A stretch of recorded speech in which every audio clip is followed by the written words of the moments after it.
we'll roll the old printing press along. We'll roll the old printing press along. We'll roll the old printing press along, and we'll all hang out in kind. Howdy, folks, it's Johan, your favorite little ink blob, back at it today with a little Celeste. How is it going, folks? We have one berry left. Oh my god, I forgot that's this section. Welcome back. Welcome in, Jammer. How goes? Oh god, the lava. So, okay. So we've got a strawberry in this section somewhere. I do not recall where. Favorite, loud, incorrect. You have another favorite little ink blob? Who? This is not out of jealousy. This is out of... Wait, there's other little ink blobs? I'm curious. Welcome in, Nobo. So, okay. Uno, I'm not quite following what you mean by you have the resources for Control O. Like, you've got the resources to learn about it, or it goes good? Huzzah! This is Frab just news. Huh. If I were a strawberry, where would I be hiding? Probably in one of the, like, fireball areas, but, those do all seem properly sealed off, so... Screenshots and videos of things... Oh, gotcha, I see. I see. Slowly becoming game maker nerd. Nice! Welcome in! That is, I have been dusting off some of my Unity skills and been noodling around with some stuff, because I would like to actually try and make a game. And I've currently got a project. I've currently got a project going for just like a simple, guess if you're rolling higher or lower than 7, dice rolling game, because a friend used to play that with himself a lot in childhood. I'm like, oh, I could do that and then, like, make it fancy so you can, like, use, keep track of points and then use those to, like, buy different pretty backgrounds and pips for the die. I'm like, that's probably a good, like, learning thing.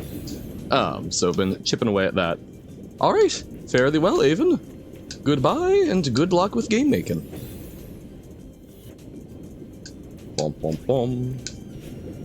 But yeah, so Control O, as I understand it from what you guys are saying, is that it was a, like, hotkey that was, or, yeah, a hotkey that was somehow used to, like, test the end level.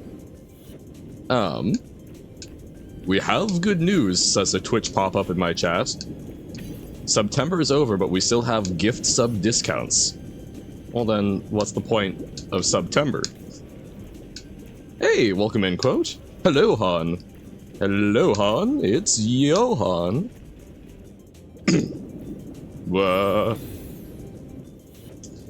It's always good to tackle some old problem you had while learning and or relearning some programming UI. Yep. No, exactly. That's, I'm just chipping away at it and using that as a good vector for learning, while also I'm trying to, like, keep good notes on the little tips and tricks that I learned for myself and actually, like, keep a document running so that when I'm going, oh, so how do I make sure that the TextMesh Pro isn't, like, showing up weirdly blurry? It's like, oh, well, you need to make sure it's attached to the canvas in this particular, like, layout of it. And it's like, oh, okay, great, awesome. So this Friday there was a strike. The reason was basically university. Yo, we are going to change how entry exam works. Schools. Oh, okay, you're going to tell us before the course starts, right? University. Schools. Right? They did not tell us. Oh, no! That is the no bueno. No, I did not, quote, because I basically was eating breakfast when I saw that. And I wanted to make sure that I got through breakfast. I may try and do that later today after the stream, but I do not know. But steganography is cool. Even, honestly, especially when it's being used for seemingly ridiculous ways to store config files in images. I am not going to get over that anytime soon. So yeah, I would love to muck about with that. I still also need to, I need to muck about with the, why can't I remember the name? The puzzle thing that you sent the other day, because we've talked about it before, and it sounds interesting. I'd like to see what I can do with it, but I'm in this like really weird position because I'm trying to make sure that I'm like doing more with my time each day, but I'm not used to actually trying to like tune in for a lot of the day. That's kind of been against my coping strategy, so I've been having a weird amount of trouble actually like managing time well. Wouldn't call it steganography, just encoding. Well, yeah, I know that's not like trying to be fancy and hidden, especially since it does just look like a bunch of noise. But I don't know, it scratches some similar itches. Interesting. Why does my stamina? Why do I get my stamina back when I do that jump? Hey, welcome in, Tim. No way, it's John Does Stuff. Yeah. How's it going? Chose to make a structure for an infinitely large integer for C++. Oh, good for some idle games. You have been evil? How so, Carsey? So for the last month, some of the teachers basically had no idea what the entry exams are that they're supposed to prepare you for. Weird. Stamina always refills when interacting with it. I didn't think I interacted with a crystal there. I thought that was... So, like, I'm here. Oh, did I literally jump through a crystal and then just not register that I had? School laptops, you can't download anything. Okay. No, they don't make it easy to download anything. At least for when you're tired. Yep, okay. I know that the crystals recharge stamina. I legitimately thought I didn't pass through one, so I am a goof blob, I guess. How has Celeste been, Tim? Any progress on the seasides? I wanted to tune in Saturday, but I woke up, later than intended. Good, only 8C and farewell left. Hell yeah. Making good progress. No, see, okay, so there, I did not touch a crystal. I jumped on one of the things and it redid the stamina. That's wonky. So it goes with weekends, yep. No, that's even like today, I'm like, oh, right, I don't have to be up at like 8 so that I can spend 30 minutes trying to convince myself that's a good idea getting out of bed so I can be on time for my shift. Johan forgets things, this is very true. I found out you can download things from USB. Oh, okay, yeah, because they've got... That makes a certain amount, or jumped on a dice block. Okay, did not realize that those regen stamina. But nice on getting Undertale on the PC because yeah, most things have to have some way of still loading stuff on. Otherwise, you know, how do they install the fancy new software that they're using tax money for? So 7C took you over 5 hours? Damn. That's an intimidating thing to hear. But glad that you got there. That's super impressive.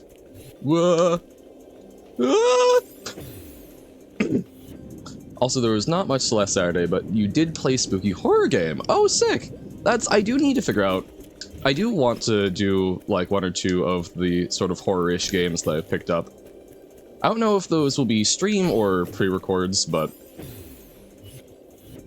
we'll figure it out. Something funny you can do. Open the image in an image editor, swap the red and blue channel, mirror it vertically, save it as a bitmap, and then open the text editor. So, swapping around some of the... So basically moving the front to the end and the end to the front? Yes? Where is Strawberry? Wouldn't it be funny if I gifted you a horror game and therefore you had to play it? That is indeed how it works. I would be curious what horror game. Like, okay, here's my thing with horror games. I do want to play horror games. I think the biggest thing, I just need to, like, say ahead of time that I'm doing the horror game on stream rather than Celeste and Rain World. So, like, maybe I do that this Wednesday. Maybe I say we do Crooked Man this Wednesday. So we will, yeah. Maybe we should, because I really want to replay The Crooked Man. And I think that one... I don't know how long it is, because also I will be a lot slower than when my friend showed me part of it, because I don't know everything about it. Yeah, the one thing that I am very iffy on when it comes to horror games is blood, because I have like an actual kind of phobia about it. So that is like my one thing. I'm a lot less bad with it in like games than I am like TV, but that it is one where I need to be very careful so that I'm not like actually getting a panic attack. That's what happened to you, lol. Got gifted befriended curse. Interesting. I mean, you know, curses, why not befriend? If not friend, then why friend cursed? Wait. I now have 2 good clips of you getting jump scared and throwing your headphones off. Oh, that sounds fantastic. I'll need to look at those. The Upturned. It's a comedy horror game. It's both funny and terrifying at the same time. Intriguing. Okay. I am amenable to this concept.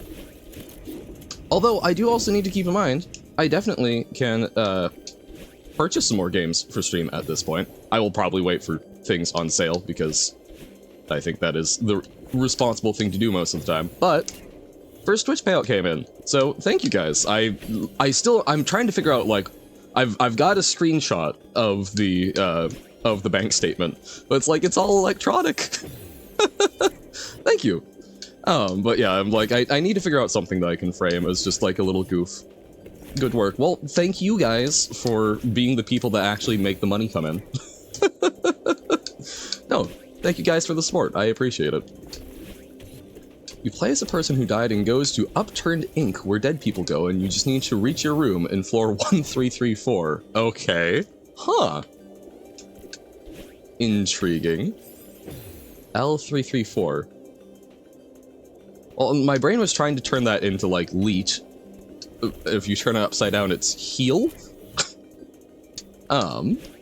What? Waha! The bring home the blue pot continues. Don't think it means anything? Oh, come on. With numbers like that, it feels like it's gotta. Because assigning meaning to seemingly random numbers is a totally healthy thing, right, guys? I can see the patterns. If it's 1134, that's 100% just hell backwards. What? 1434?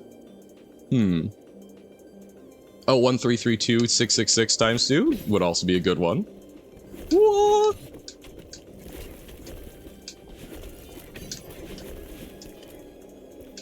Oh man, that looks like a place where a strawberry might be. Like, that little patch up above. Maybe I'm crazy, though. Text is encoded in the expected order in RGB, so essentially each group of 3 characters bytes is backwards, and the bottom row of the pixels is the start of the text. Yeah, okay, so it is reversing it. Okay. I was having a little trouble getting to, like, the fullness of that, but yeah, since that makes sense. Yawn, get the berry. I'm trying. It is the final berry, and then we can do... probably, I bet we can get through, like, most of a B-side today, right? Ah! You're also missing this berry in 8A. Interesting, so... hopefully I can figure it out for ya. The berry is right there, points. I don't even know if the berry is in this room. I do suspect it's that, like, little bit up and to the right, but... I'm going to be very wrong and very sad, aren't I? No! I need to neutral jump that, I think. I tried playing Adify on stream today. I said tried because Adify was not having it and decided to crash at every chance that it had to. Oh no! The rhythm game did not have rhythm. I'm sorry. This is most unfortunate. So I just ended up playing a demo for a game you're expecting. Oh, what game? What? Pixels are reversed and each pixel is 3 characters. Yeah, yep, that. Yes. I do know that sometimes, like, the alpha channel will be used, but I guess that, is not part of it. Unrailed 2. Is it a game about managing very unruly trains? Silksong isn't out yet? Aw. Man, I thought that was going to happen yesterday. Blah. What is the internet going to do when Silksong finally comes out? Like, you know, I don't know, I feel like that's slowly becoming like a not sizable percentage, but perhaps noticeable component of messages on the internet. Now, there would be a very interesting thing to do, like, figure out some sort of categorization for messages put on the internet, and then calculate how many of them, like, what percentage belongs to, like, specific memes, and then, like, break up memes by fandom.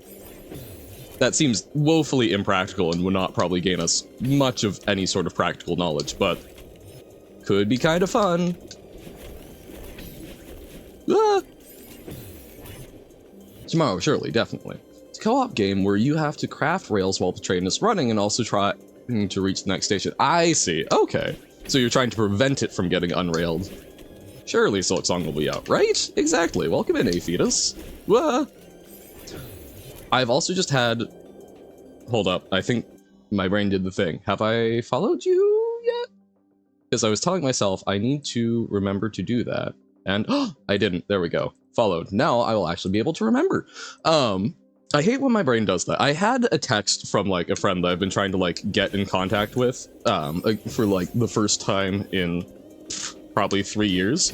And they responded, I'm like, oh yay! Looked at the message, had to be somewhere, and then immediately forgot about it. You know, the, like, you check things, and then the notification goes away, and you just completely drop it. Love my brain. Oh yeah, because you, also stream Celeste, yes? So, I want to be able to take a look at that. Hey, welcome in, some random teen 9.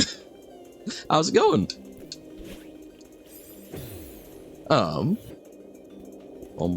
Viewbots are getting smarter, aren't they?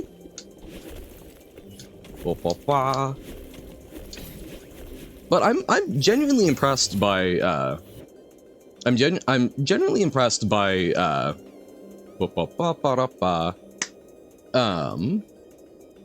words. I'm genuinely impressed by Twitch's ability to, like, find them. But yeah, cheap viewers on streamboo.com remove the space. Yeah. Although I'm curious what the @ there is. I'm very curious why that was included. I'm assuming that was, like, instructions. So I don't know if that is actual. I wonder if that was someone having issues, like, setting it up. So a row that starts, the quick brown fox will turn into... Oh, interesting. So it's reversing each pixel. I see. No. I gotcha. You did the swapping by hand. Or easily understood as 1, 2, 3, A, B, C, 4, 5, 6, D, E, F become... Right, so it's reversing the sets of 3. Had to make the link yourself. Yeah. Why do you keep going to the top right? Because currently, we believe that there's a strawberry up there. Do not tell us whether or not that is the case. But we are missing a single strawberry at this point. This is literally the last strawberry on the A-sides that we need, so... I am assuming it's there, and that's what we're gunning for. Whoa! There might, or might not. Oh yeah, no, I would be unsurprised if this was doomed to failure. I need to neutral jump there, but I'm so intensely afraid of not, like, of not holding against the wall. There might, or there might not. Schrodinger's berry, exactly. Although please do not put a strawberry in a box with a poison that is released by radioactive decay. That seems impolite. Also impolite to do to a cat, but currently no cat is in harm's way. Yes, remove the space, exactly. Impolite? Well, you wouldn't want to be rude to a strawberry now, would...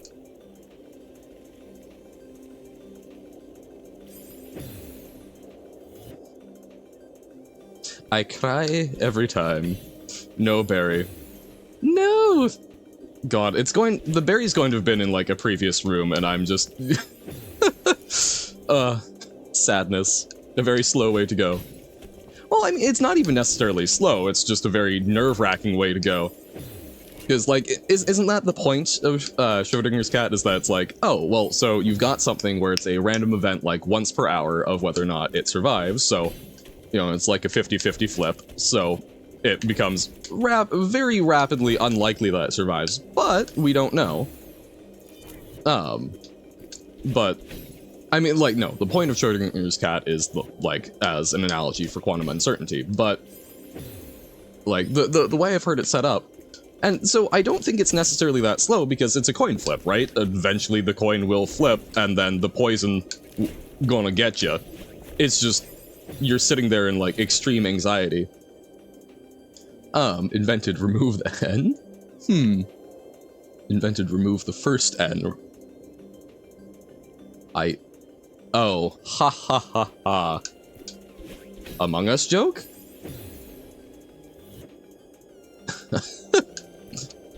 What? Okay, so...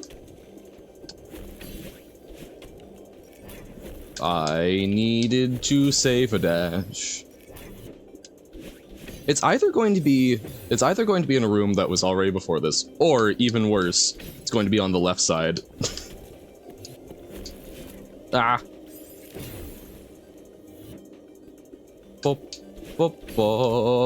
Ah. Mistakes were made. The berry is and isn't there until checked. Exactly. Well, yeah, no, that's I assumed there was a berry there. I've now checked, so now I know that there isn't a berry. That said, Johan also has a kind of terrible track record with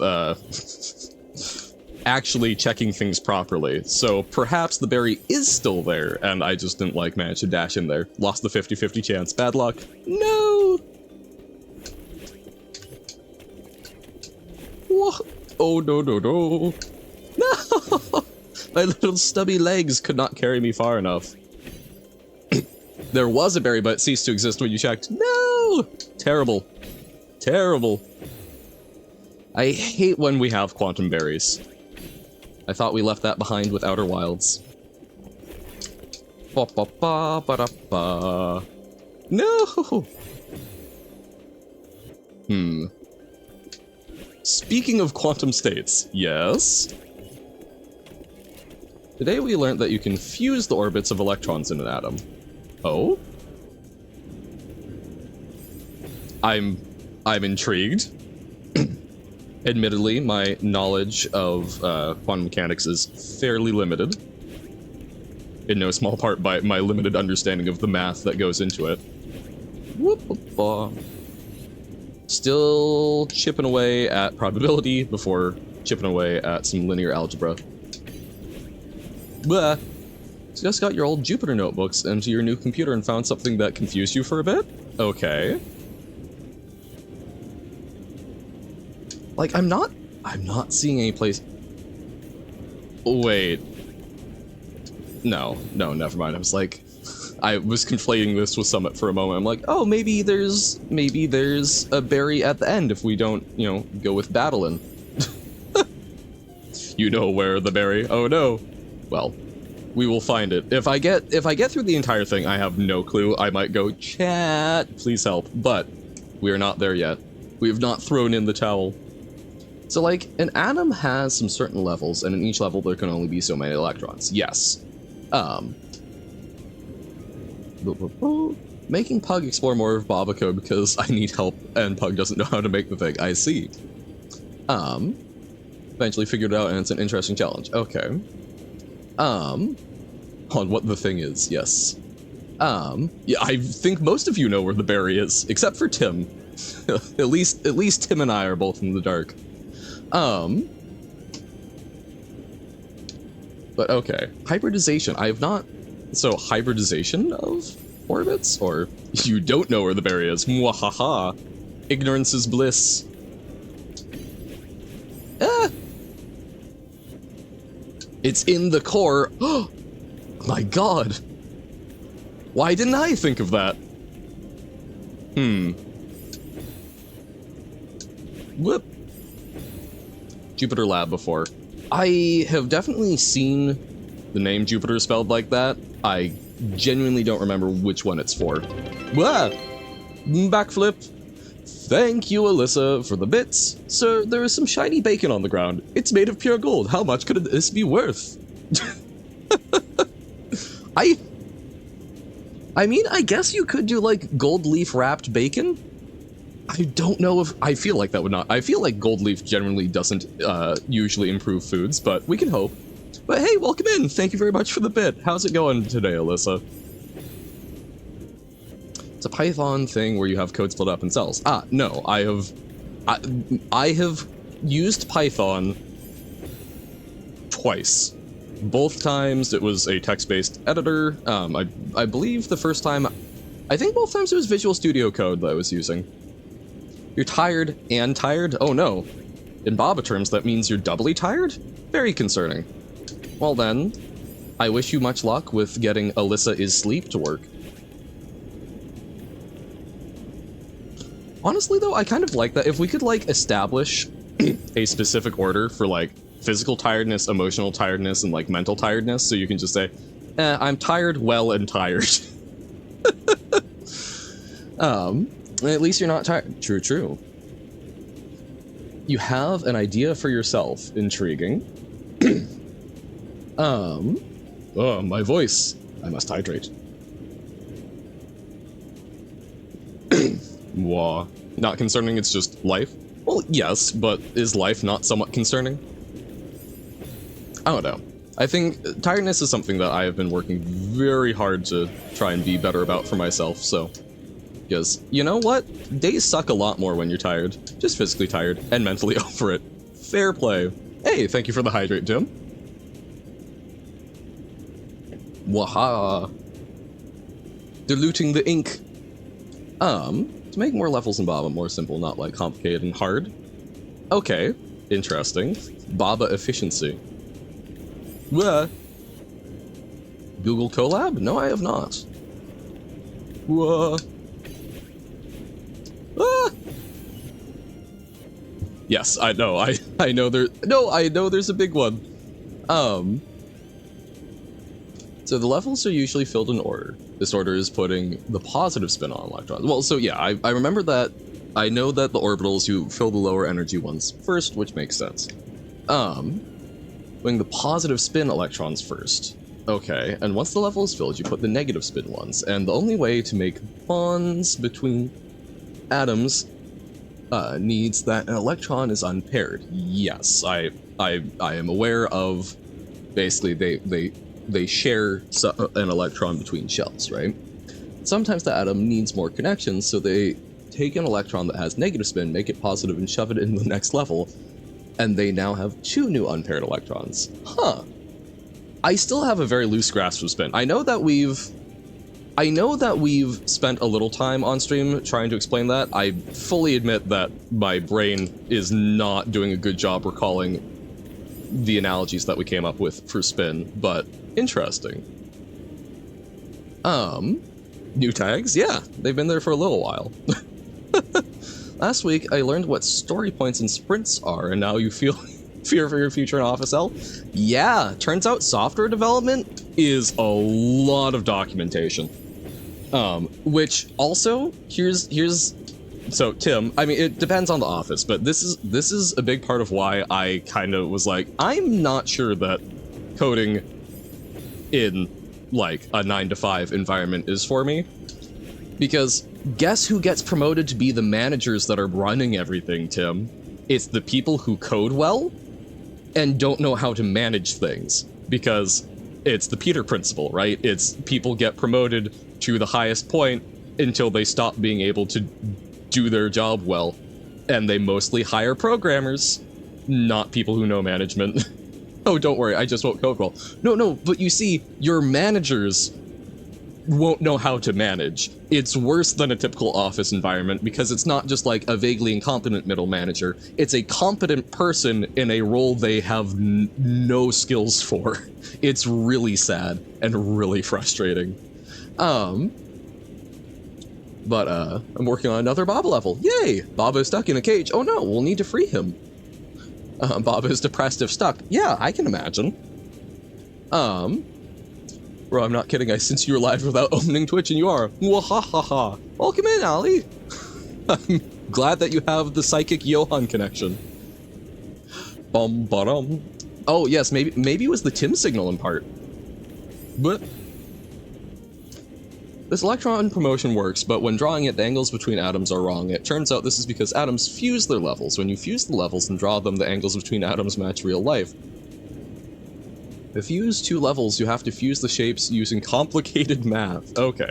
Because, yeah, I do remember that electron orbitals, while, like, we absolutely get, like, oh god.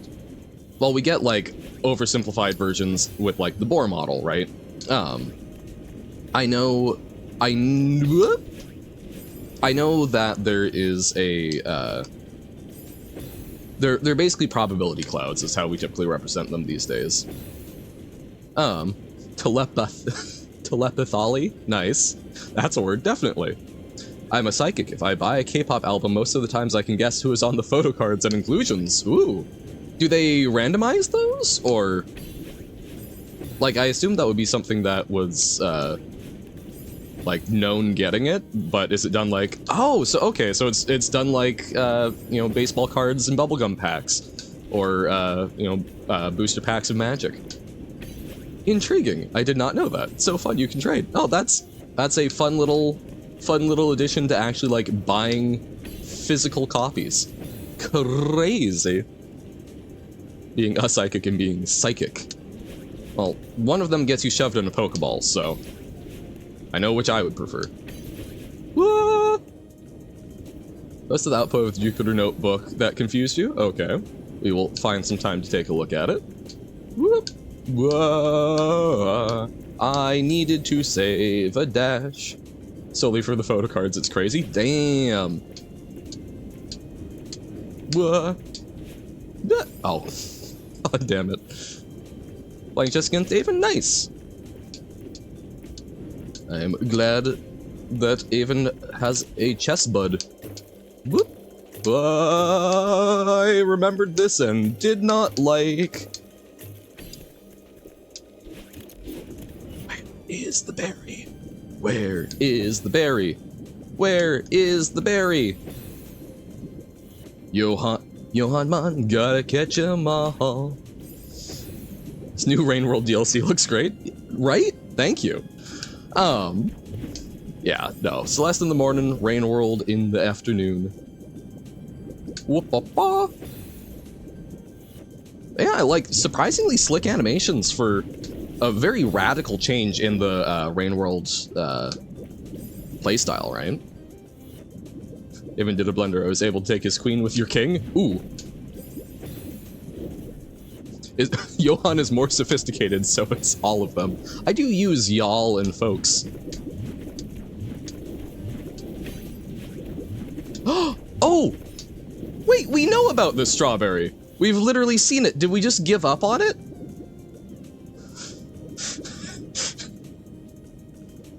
I'm kicking myself. You did not miss this berry. Oh. It's the final nemesis berry. Oh. My god. Where you climb a giant vertical hell, yeah. Love the part in Rain World where the Scug becomes trans. I mean, do we... I mean, maybe it's spoilers, so don't actually answer me if it's, like, part of the game. If it's, like, I don't know, fandom or, like, extra add-ons. Do we know about Scug reproduction? Like, Because I know that slugs aren't slugs hermaphroditic, so that they can take on the role of either sex in mating. So like, I don't know, that actually seems not unreasonable. Nemesis Berry strikes again, right? It's the one where I got 5 minutes and everyone wanted to tell you about. Ah, I see, because Nemaberry, yes. I understand. They rain rolled each other. Final boss of Nemesis Berry is the one that makes you forget where it is, apparently. Not the most difficult of feats, but... Right, because yeah, we want to go... Keep asking people if Skugs could be gay, nobody's given you a concrete answer.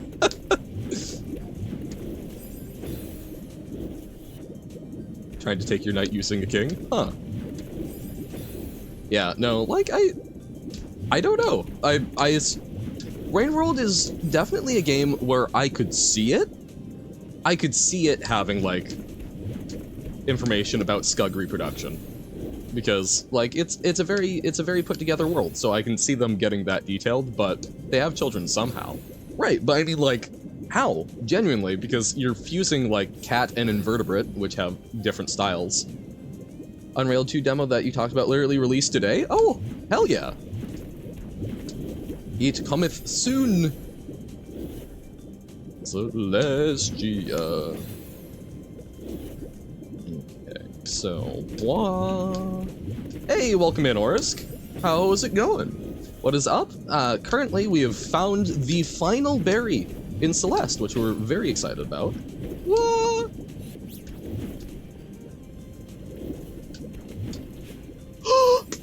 No! And apparently, not quite getting it, but we're working towards it. And just, you know, chatting about code stuff, life, tiredness, that might try and do like Crooked Man on Wednesday. Figuring things out. So close, right? That's how you got it, I think? Yeah, and that's so... I think I was thinking that you needed 2 dashes to make it from there, but I think you can do it with 1 if you just get it right. Doing Robert's work and asking, when is the next Baba stream? I don't know. That I'm still trying to figure it out. I will fully admit, a lot of my effort has been trying to build...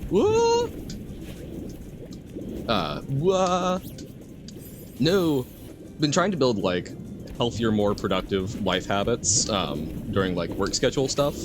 So, while stream is still something I very much enjoy, I've been focusing on, like, hey, rather than sitting down and watching Netflix for, like, 4 hours, what if I read part of a book? Just trying to tune in a little more. So I've not been giving as much thought as I would like to figuring out how I want to run stuff, because I do have time in the evenings. My evenings are not times when you all are awake.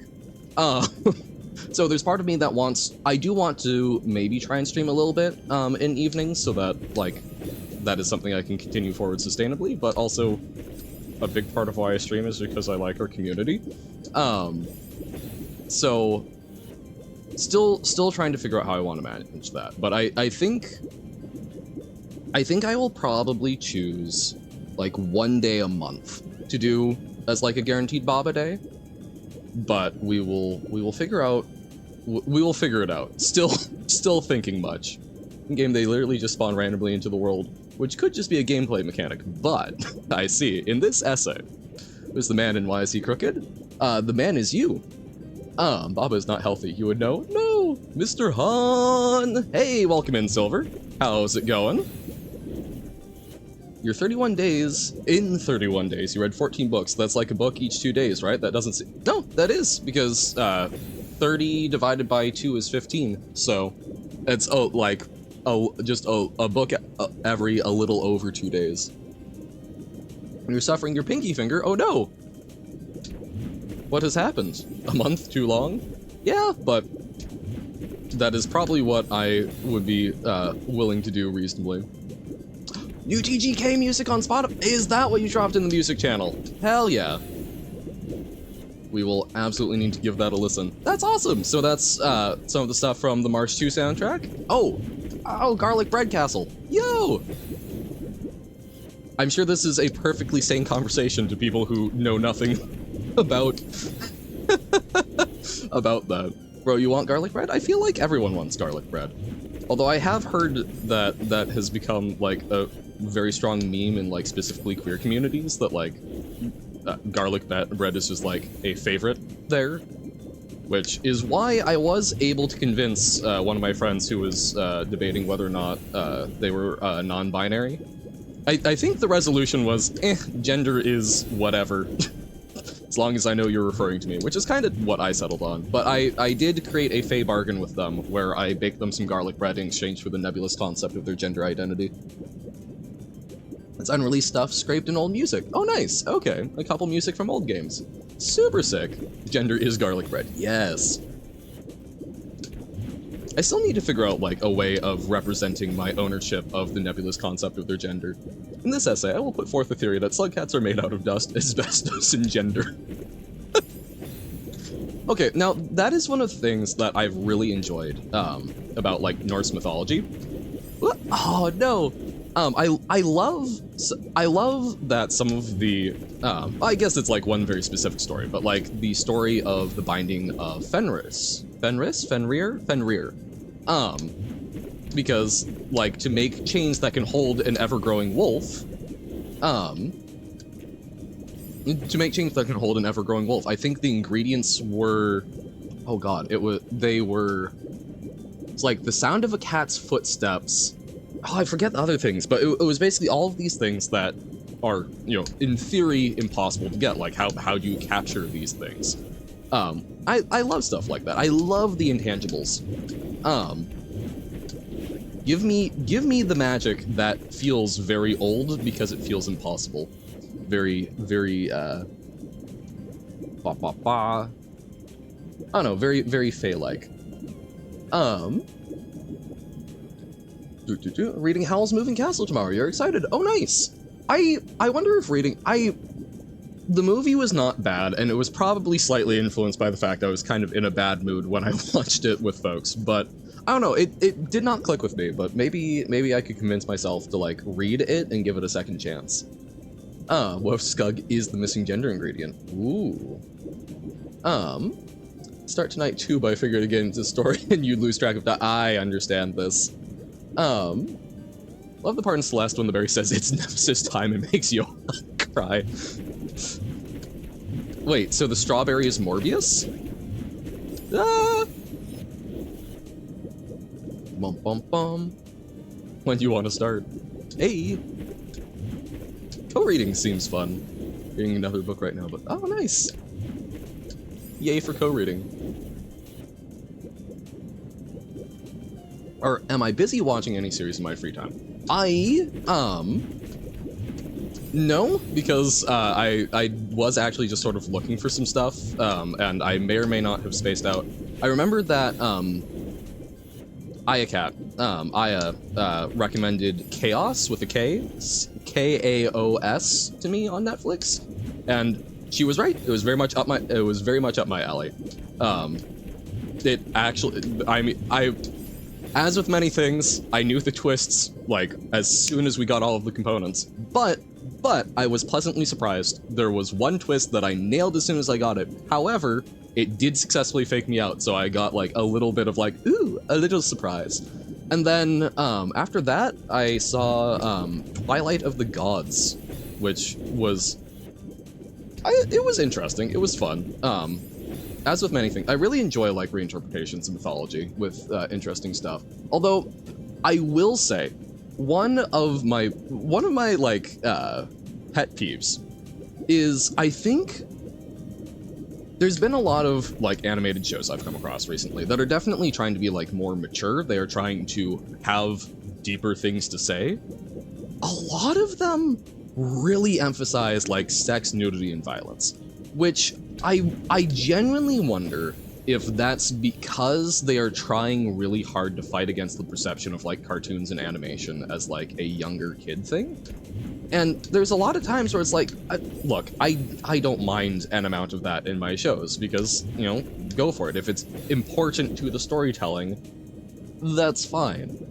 But I don't know, sometimes there are definitely times when it reaches like gratuitous levels and it feels like it's being jammed in there. I don't know. So that was kind of my pet peeve. It felt very obvious with this one of like, it had a lot of very unnecessary amounts of it, which it was still a fine show. It was just like, man, you don't have anything to prove to me. Don't jump onto the spikes. Look, we're trying. It's not Monster Time? No! Because if not, watch a certain scientific railgun. Okay, where can I watch that? Certain scientific. Hold up. Where to watch? Crunchyroll? I don't have Crunchyroll right now. I had it as a temporary thing. Or is it one of the free with ads one? That I might be able to do, but Crunchyroll always serves me like the same ad 7 times back to back, and it makes me so sad. It's Lewis Hamilton No Sugar Monster Drink time. Okay. Peach vibes. Does anyone else get random moments of sadness, or is it your... Well, okay, here's the thing. Yes, I do sometimes get random moments of sadness, but I am also someone who gets quite depressed, so... Like, there's no reason to be sad. I have a book. Like, at least for me, I will say, at least for the way it happens to me, typically I get those feelings when I'm not unhappy with things, but there's something where I'm like, oh, I could be happier with this. Like, it's usually like missing people or missing like a particular experience that I am not in a position to go engage with. But hey, thank you for the hydrate. Will do. Thank you, Silver. Name a fruit. Durian. Or do I get to give it like a proper name? Can I like call it Jeff? Well, then the closing screen is a heart, very cutesy, very mindful, very demure. Very legal website for online books. I was actually, ink toxic, don't drink. This is true. This is true. I will also hydrate with your monster. Yes. Hydration buddies. Name these shapes. This one we'll call Gregathy, Jim, Bobbert, and Francis for each of those blocks. Ink Tasty? I mean... No, it says indelible, not inedible, so obviously it's fine to drink. Marsh might eat ink? Uh-oh. I mean, I guess there are some forms of ink which are fine, right? Because, isn't there like squid ink pasta and whatnot? So I guess there are forms, although I suspect that's very different than the chemical composition of ink that we use on paper. Just need another fruit to add to a list in a piece of code you're messing with? Gotcha. Well, hey. Then there's the I chickened out. Then there's the durian. No! What? Every time your book contains smut, I start another book so I have a book to read on the train around people without feeling off. I can understand that. I will, so, currently, the series I'm currently really trying to make progress on, because it's one that, two of my really close friends, the folks that I visited, like a week ago, which is why I'm in quarantine. Ugh, sadness. They've been reading MDZS, Modao Zushi, which is Grandmaster of Demonic Cultivation. And it is a series that I know has some very, very, explicit scenes. I have not hit any of them yet. I am on book 3, and it's like the sword of Damocles dangling over me of when am I going to get smacked upside the head with one of them. It's now apple 5, orange, banana 2, durian 0.1. Hell yeah. Anyways, if you don't find anywhere to watch, I can always give a link to a very legal website. Understood and appreciated. I do genuinely avoid those by and large, but I may hit you up for that. Picked up a random book from a book exchange at a strange station, but it was part 5 of a series. Oh no! No! Okay, does anyone else... Like, I understand why people will leave books at the airport, and, like, it's a little fun, But sometimes it just pains me of like, but this book has been loved and you abandon it. There's no guarantee someone will actually pick it up. No! Not sure why, but thinking of ink makes you remember a random time in class when I just had a bunch of ink in your mouth. I do not remember the context. I mean, yeah, like chewing a pen can absolutely do that because they've, a lot of them, the ballpoints have that like little plastic tube. So if you bite hard enough, it sprays everywhere. I say that very suspiciously as if I know this personally. I have not personally experienced this, but I have watched other people do it, which I'd be very surprised.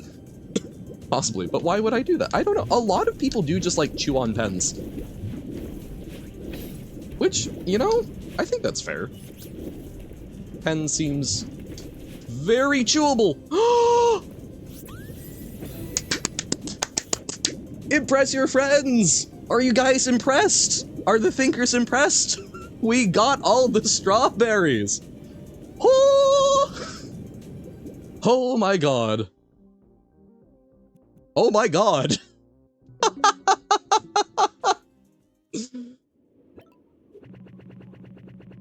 We did it! Oh boy! Be impressed once you get all the goldens. Oh no. Tim is hard to please. Well, it's all the A-side strawberries. All the proper strawberries. Ooh. Loud incorrect buzzard. Oh no. No, no, no, no. Berry skin for March? I think that would be good. Although, March is... Okay, hold up. Do you... Okay. You got... If I say the Grandma Strawberry Hard Candy, does anyone know what I'm talking about? It's the candy that seems to be like something that only women of the age 60 or greater are able to just manifest from pockets. Yes, of course. Okay. Because I'm like, that's exactly what March would look like as a strawberry, right? Strawberry hard candy. I don't think they're actually mints because like they're sweet and they've got like a little bit of like a jelly inside. But yeah, like these things. So because the packaging ends up kind of square, right? So I can totally see March with like March just looking like one of those pieces of candies. Go socialize with the dad. Bye, friends. Farewell, Ollie. Enjoy spending time with your dad. Farewell has 50 more berries. Oh no. No, no, no, no, no. No, there are more A-side berries. They're just not red. I see. Okay. Yeah. No, I really enjoy them, and I'm glad that apparently we can buy them online. I probably need to actually do that, but like as a kid, I legitimately believed that this was something, like, I could not find them any place to buy, so I'm like, oh, this must just be something, this is a magic ability that you get as you age. Remember the lollipop ones. Ah. Okay, let's... so we haven't done 1B. We've done 2B. Yeah. Okay. Let's do 1B. You gain them if you become a grandparent, like a dad sneeze. Yeah! Which, like, I look forward to that power. Forsaken City, sever the skyline mix. Okay. Oh, wait, can we go to the left? No! We have been barred. Oh dear. Whoa. Oh right, we only have one dash. Oh no. We did the level Saturday for a challenge. Nice! Well then, I have no excuses, do I?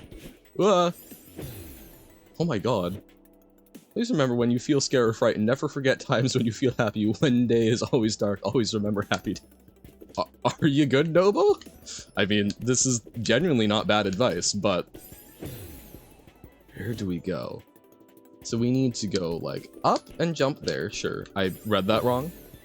Please remember that when you feel scared or frightened, never forget times when you feel happy. When day is dark, always remember happy day. Yeah, no, I get that's like, it's a be happy thing, I think? When sad, remember happy. Yes. You need to read the words as they are spelled. Please remember that when you feel scared or frightened, to never forget to times when you feel happy. When day is dark, always remember happy day. I feel like that kind of cuts down on the message a little. Still read it wrong? Truly inspirational's words. Who's this inspirationals? Oh! Nar. Uh-oh. Okay. So... we want, like, a little bit of momentum, but not that much momentum. It's apple... oh, 0.5, not apple 5. There's a pretty big... I did not see... okay, I'm very used to there being a leading 0. Change the world. My final message. Goodbye. Oh? Wasn't there someone who...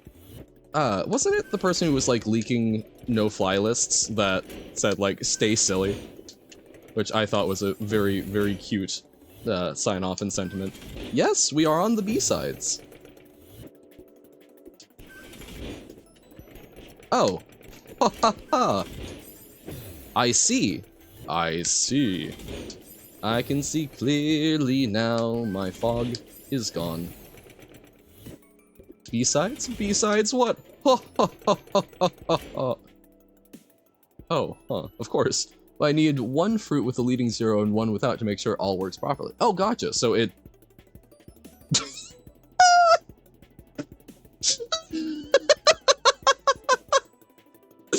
oh god.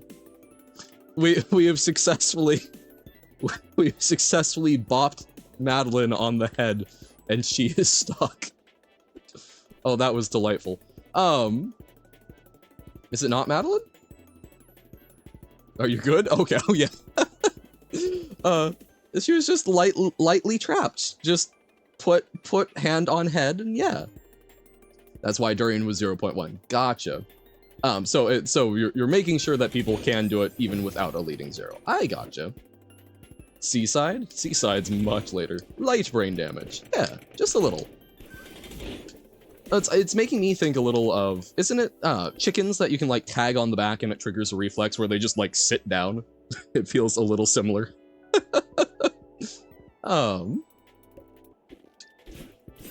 Man, I wish I could go to the seaside right now.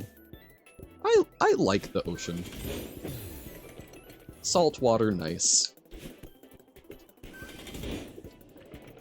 Okay. I don't know if that was intended, but we did it. Sure. Decide. Decide what? I can't decide whether you should live or die. The seaside, seaside. Ooh. Although, honestly, if we're going to talk about D-side, I would much prefer Deicide. I mean, that's way cooler to put on your resume.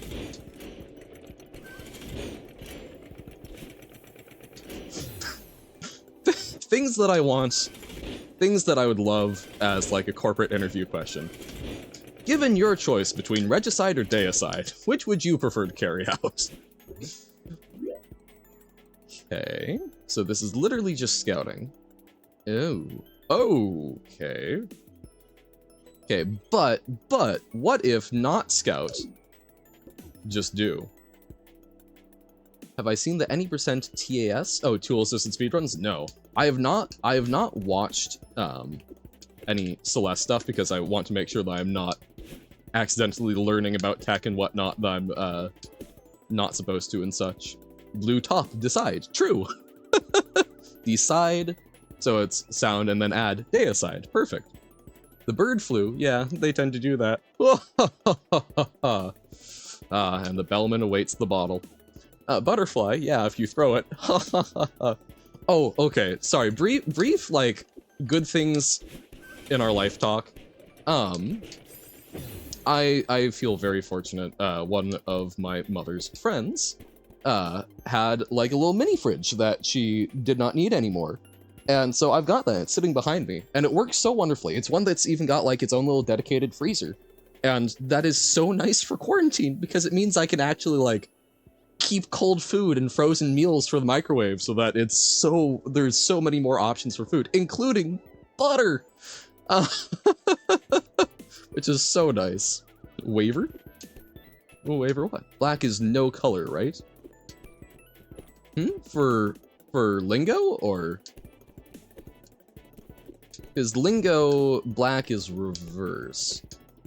It's just bottom, no color associated to it? Ooh, concerning. What if you went to get a job interview for a prestigious company and the guy interviewing, sorry, one moment. And the guy interviewing you asked you which Pokemon is the best, and if you choose wrong, you get executed. Honestly, I'm more like, I don't know, like at best Pokemon or whatnot. Sure, whatever. I think that could actually be an interesting interview question. But the execution, I'm very intrigued by that. What corporation has the power? What feels they can get away with executing someone for not being a good job candidate? Now there's a good news story. Anyway, the output of the script is pretty funny. Orange, apple, banana, orange, banana, banana, orange, banana, banana, apple, banana, banana, apple, banana, banana, banana, banana, banana, banana, orange, banana, banana, apple, banana, banana, banana, banana, banana, orange, banana, banana, orange, banana, orange, banana, apple, orange, apple, banana, banana, banana, orange, banana, orange, orange, banana. I think I skipped an orange in there. Interesting. So, I'm curious what that's testing. Okay, so you can probably guess what the numbers are. Orange, the rhymeless, door hinge, or PMC. The correct answer is that one concept art of a Pokemon that's just a yellow homunculus. I still think, like, Dialga, literal time travel. So, okay. Orange, apple, banana, orange, banana, banana. Rhyme orange and banana? That, no. Orange, banana, orange. Bananange.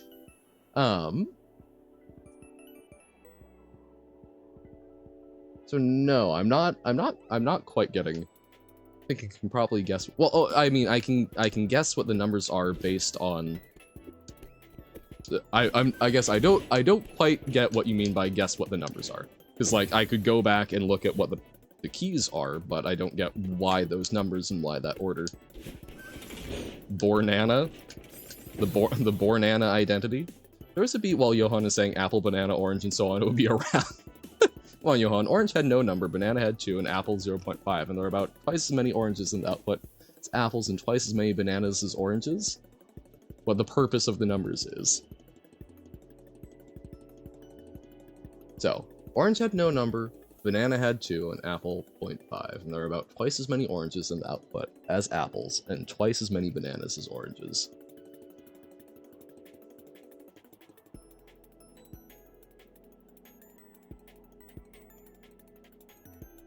So, orange, no number, banana 2, apple 0.5, and there's no durian.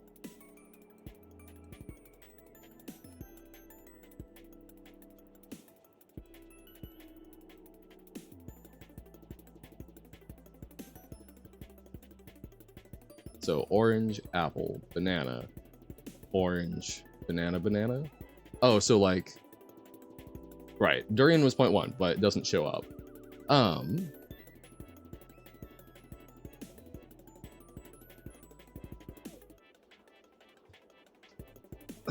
So like, so it's probably going to be some sort of numeric pattern.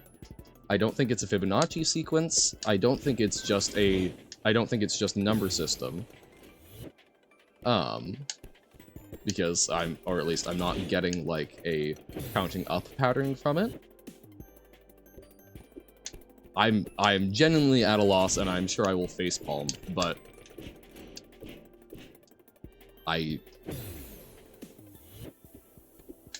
probability that the fruit will be picked. Oh, so it's a random? Okay, then wait, so orange had no number? If orange has no number, how does that factor in? Also, you would think that there would still be at least... So, like, okay, so assuming that's a weight factor. Oh, actually, well, no, so... Man, no durian it defaults to 1? Ah, so you're testing the default. Okay, okay. Okay, so it's okay. I gotcha. Yes, I am facepalming. No, okay, this makes good sense. I am a fool. I would have expected Durian to show up at least once, though. That's kind of impressive that didn't. Because that was, what, like 30 or so? Just didn't show up because it had the lowest weight associated with it. Yeah, I mean, that was an output of like 30 objects, so that's, unlucky for the Durian. Given that banana shows up half as often as orange, weight 2, and twice as much as apple. Wait, hold up. Apple 0.5. Oh yeah, banana shows up. Yeah. Yee. But yeah, poor unlucky Durian. There we go. Ooh. That wasn't so hard now, was it? Pretty sure there are 90 items in that, but really 90?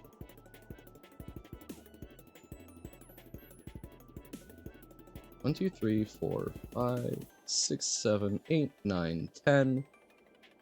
So, first two well, okay, 1, 2, 3. There's about 12 items per line. Or, sorry, 6 items per line. And there's 3, 4, 5, 6, 7, 8, and some change. So, probably closer to 40. I don't think that's 90. Gonna do some math. Oh, this room funny? Oh dear.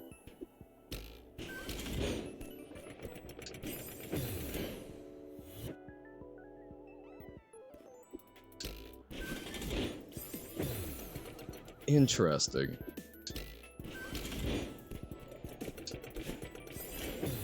What does this want us to do? So we can go here. Okay, this is perfectly fine. I think you did this this room wrong both times, but it worked. Hey, I mean, if it works, it's not wrong, right? So it feels like we're having to use this as some sort of timing thing. So boing.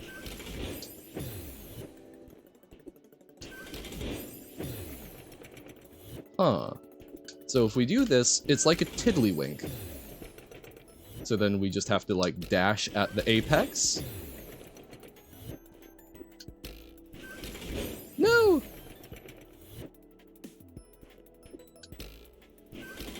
Bleh.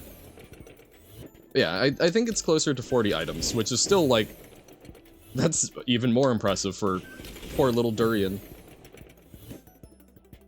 There were 90, you had a 92.1% chance of Durian appearing. So with 40-ish, it would be... Because, so the weights are 2, 0.5, and 1, so that's 2...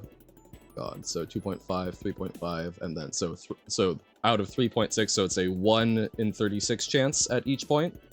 Yeah. It's 47 and generate 100 fruits. Guess I just didn't copy all of it. Gotcha. Yeah, so 1 in 36. Okay, so it's a 35 times, so 35, 36 every time for any item chance of Durian not appearing.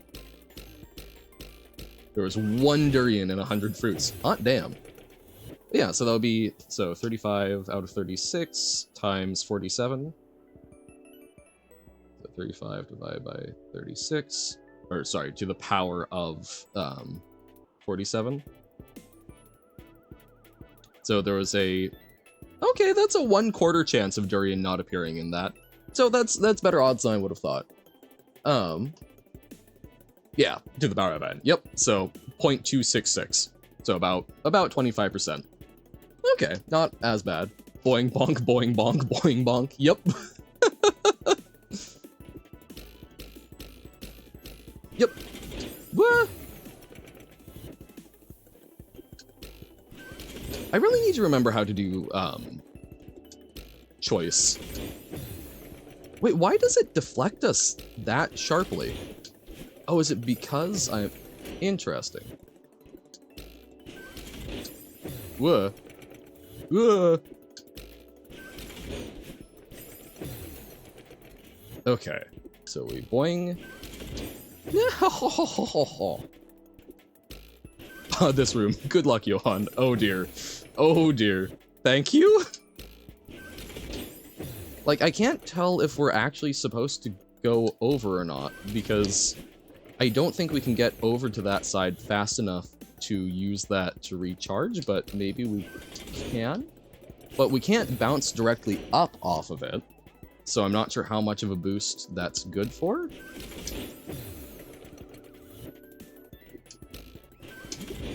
Wow, that was... I know that was exactly incorrect, but... So we use this, and then we jump where we want to. Just say if you want hints when I want them. Understood and appreciated. Boop, boop, boop. Oh, I was able to jump off that wall? Okay. Oh, that's why I was deflecting so fast.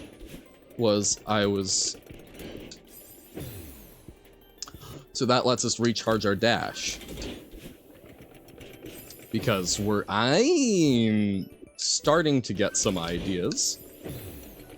So we jump to the place we want. We need to not hold jump because it will slam us into the wall.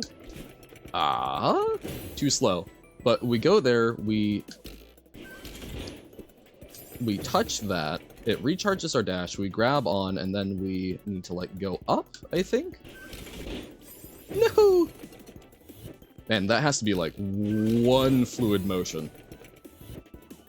Otherwise, you take too long.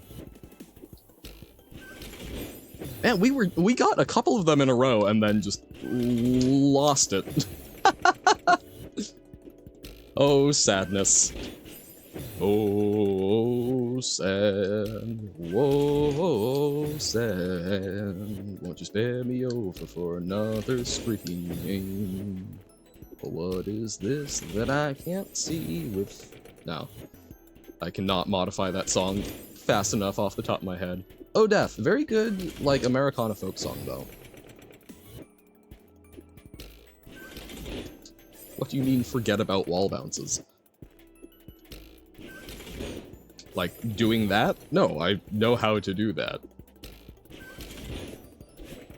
I'm just struggling to get there fast enough. Bonk. Yeah. Well, that was pathetic. Okay. Then I will continue doing it wrong, Robert. The wall bounce, that's way later? Oh. Because I'm like, I'm bouncing off a wall.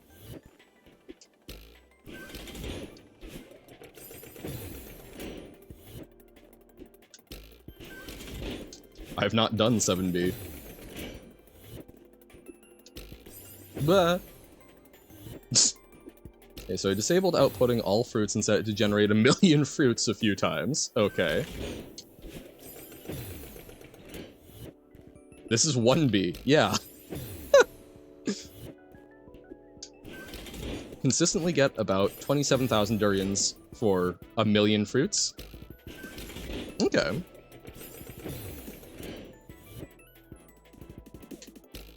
That I'm a little rougher on the math on, figuring out how many times you would get it, but...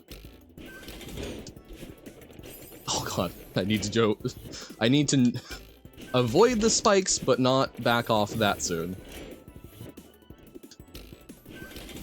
So we just got one very unlucky durian pull. Oh, what if I just, like, hold grab? Ooh. Oh, do we need... Oh, So we go here, we go here. Did it! Okay. That was the little extra bit we needed. I need to not use the dash. To make more instances, the total quantity of each fruit approaches its weight. Yes, that much I do know. Because that's the... I forget the name for that, but yeah, that's creating, like, the normal distribution.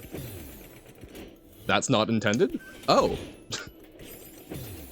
I thought that was intended.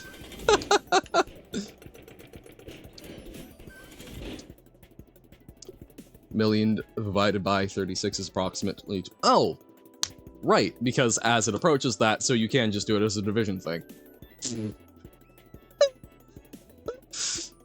Genius Han. Classic Johan Cheese. You're supposed to crouch and ride the platform to the middle? What? Pardon? Oh, that's interesting. Okay. Oh, is that why the middle... Oh, is that why the middle has that okay, I can see that. Mind the odds aren't exact, but they'll... No. For understanding if it's in the ballpark. 100%. Well, I figured it out anyway.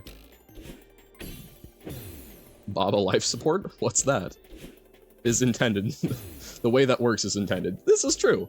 But it's interesting to know that I did not see the route that seemed to be kind of like... Clearly, I did not even consider going for that middle one. Baba stream? Well, I'm very sorry, Robert, but I guess we're pulling the plug. I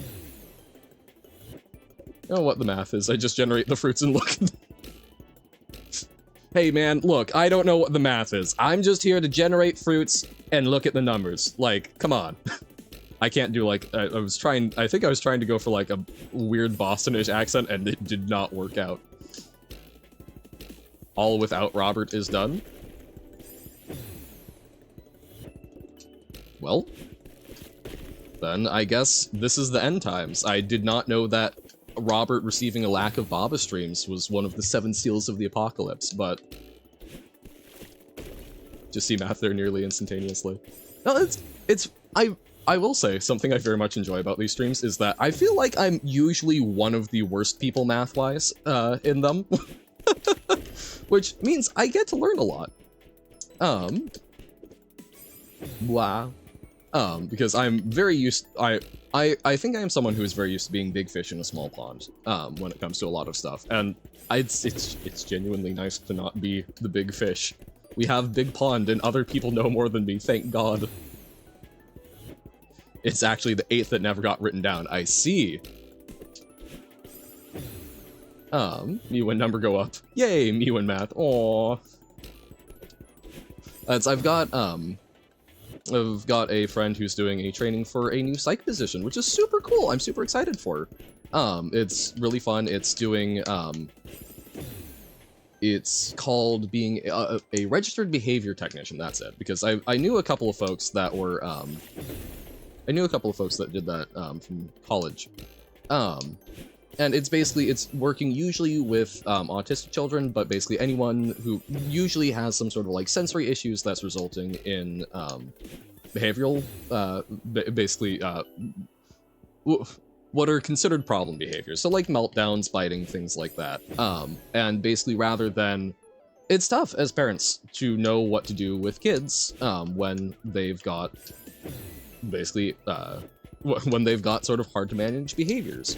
And there are a lot of parents who aren't well equipped to deal with that. So you go to a registered behavior technician clinic, and basically they are set up to deal with a number of kids and use positive reinforcement to help them replace them with better behaviors. All right, bedtime. Good night, everyone. Good night, Tim. Thank you for dropping in. Excited to see ya as always. You want also as a kid farm? Oh yes, I do own the one. the one that Tim works at, definitely. You can look at the LLC papers. But yeah, I don't know. It's RBT is a being an RBT is a super cool thing because it's nice to be able to provide support to families that cannot basically provide the don't have the resources to provide as much support as they would like to. Rockin' Ball? Oh. Rockin' Ball? No. Registered behavior technician. But yeah, no worries. Good night, Tim. But you know, it's a very cool thing, so very excited. But she was very, very terrified to find out the training course required has math in it. And I'm like, I would be willing to help, but also I think you'll be fine. But yeah, sometimes there's math where you least expect it lurking. Trash Song 1 is on the new album. Nice. Muddled feather-headed fish braid. That sounds about right. Neutral jump? Actually, yeah, neutral jumps probably would not be an unwise way of handling it.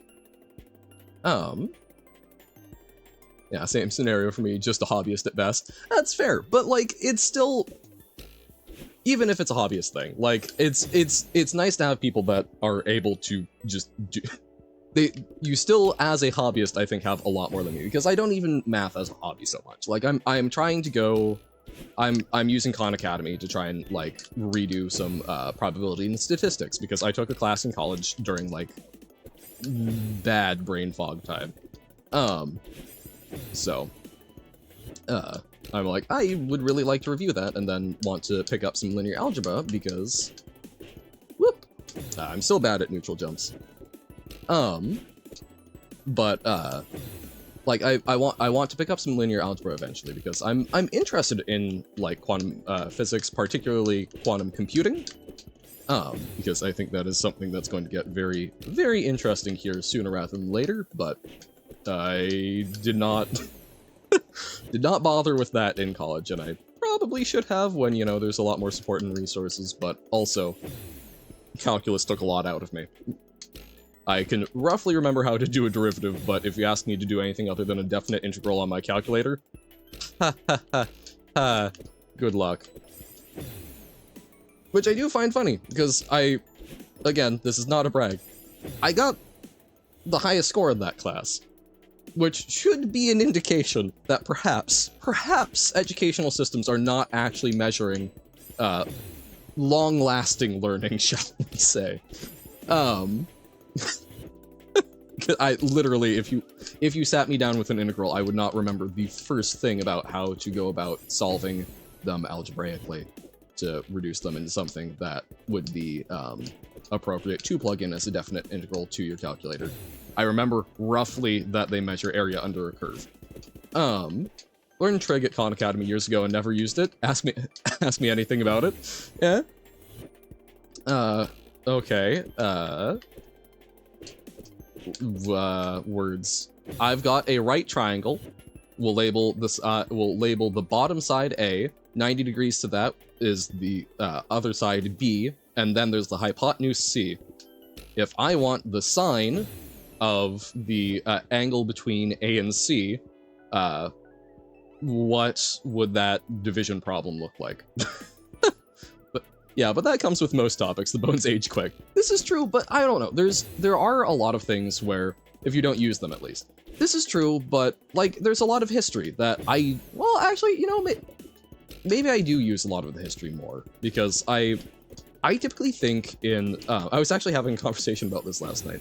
I tend to think of things very much as, like, interconnected webs, and this sometimes very much frustrates some of my friends, who are very patient with me. But, like, usually to understand a concept, I need... Answer. Beats you. Fair enough. I believe that would be, the sign that would be B over C, because that's opposite over hypotenuse. You want to learn practical application, learn physics? Yeah, no, that's legitimately, I think part of why trig does stick around as well for me is physics and, like, learning that you can use that to, like, calculate heights based on shadows and such. Like, trig, I really enjoy. It's, even if I haven't used it a whole lot in daily life, it's one that I remember fairly well because it's cool to me. You have a random property idea for Baba is you. A property that allows the object to move diagonally. Kinematics and the like is a lot of trig, yeah. That's like figuring out optimal projectile angles and such. I mean, it's 45 degrees, but the understanding for it. And I guess, you know, things do change based on situations, but... Oh god, yeah. Torque, the only time I ever used torque was, doing some basic calculations, so did robotics and, like, competitive high school robotics, and there were times where it's like, so we've got a motor with this gear ratio, and we're trying to stick a 4-foot arm on the end of it. How how much force is that going to require, and can the motor handle that without slipping? The answer was surprisingly a number of times yes, and other times the answer was, now we need a worm gear. Between a circle and a sine wave, so that's something. That is something.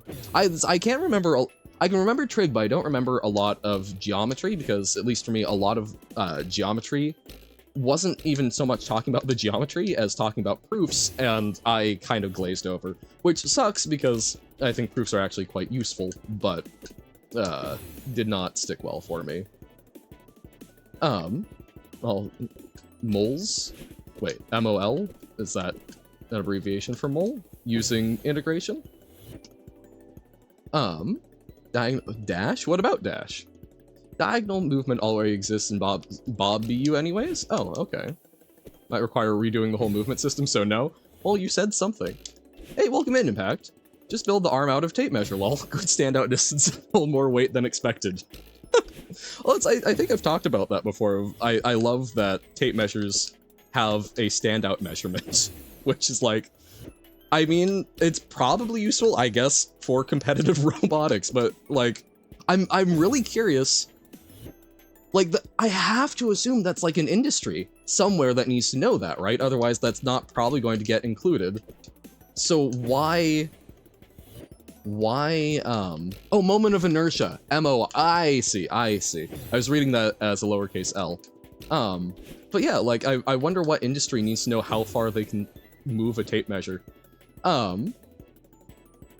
how much force is required to rotate an object. I don't remember if it is exactly that, but I do remember it's basically the angular version of well, no, wait, no. Never mind. I don't remember that much about that, apparently, because I'm like, oh, that's the angular version of momentum.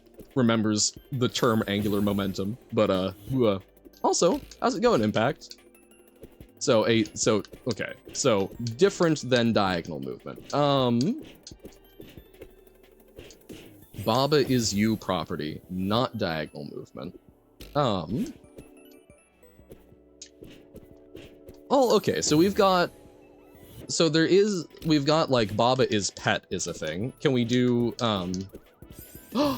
Baba is boop? Can we get boop to be a property so that just like a little finger comes in and boops the nose of the object? Just had an interview for a new position at your company? Oh, sick. Feeling good about it? Wop, wop, wop, wop. It's funny, I know that I started my page work like 2 weeks ago, but I'm already trying to think about like, at what point do I start going for some of the like PSA and LA positions? I think what's probably going to happen is like around the new year, so give them like 3-4 months of me being a page and then start looking at like, hey, I would like to be trying some of the more customer service oriented positions that also have a little more hours in the week. You never played the final Sokobaba level unless... No, I have not played that yet. I need to figure out, we will be trying to do some Baba streams. It's probably going to be more of like a once per month thing, but we will figure something out. Because there's also like, I've got Word Scramble to go back to do, and people keep making new Baba levels. How to make pet-like properties? Well, okay. That would require Robert to put in effort. I'm trying to come up with actual ideas here, man. Making a lot of sprites in A sprite. This is true. Moment of inertia in physics. Quantitative measure of the rotational inertia of a body. So, is it like angular of momentum? The lol face. Well, yeah, I know. It's because like I was trying to do Baba once a week. Now I'm streaming less in a week. I'm not... Part of why I was doing it like once per week is because that was approximately the ratio of Baba as part of my gaming time that I could handle reasonably. So it is one of those things where I'm like, probably like once a month will be a sustainable amount of Baba, which does not mean that we can't have the occasional like, you know, I'm actually in like a Baba mood today, but trying to focus on sustainability. Opposition that the body exhibits to having speed of rotation about an axis altered by the application of torque, turning force. Okay, so yeah, indication of how much force it takes to rotate an object around a given axis. Fair enough. What? That is quite reasonable.